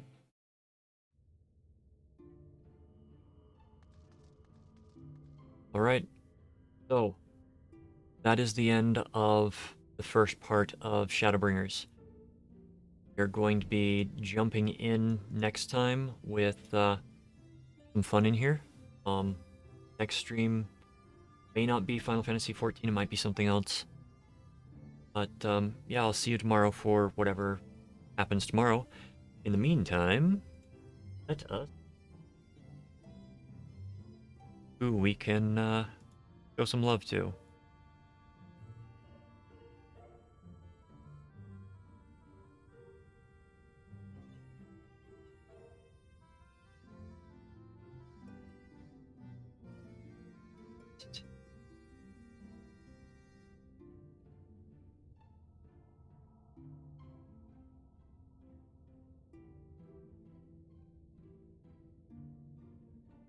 Well, I haven't seen him much lately, so let's just go over and drop in on Cymarino Gaming.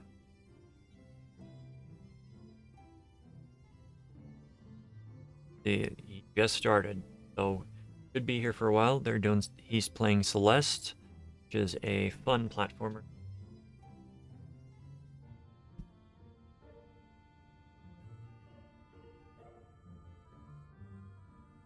I hope you all have a good night. Get good rest. I will see you tomorrow for whatever fun we have planned. So, take care.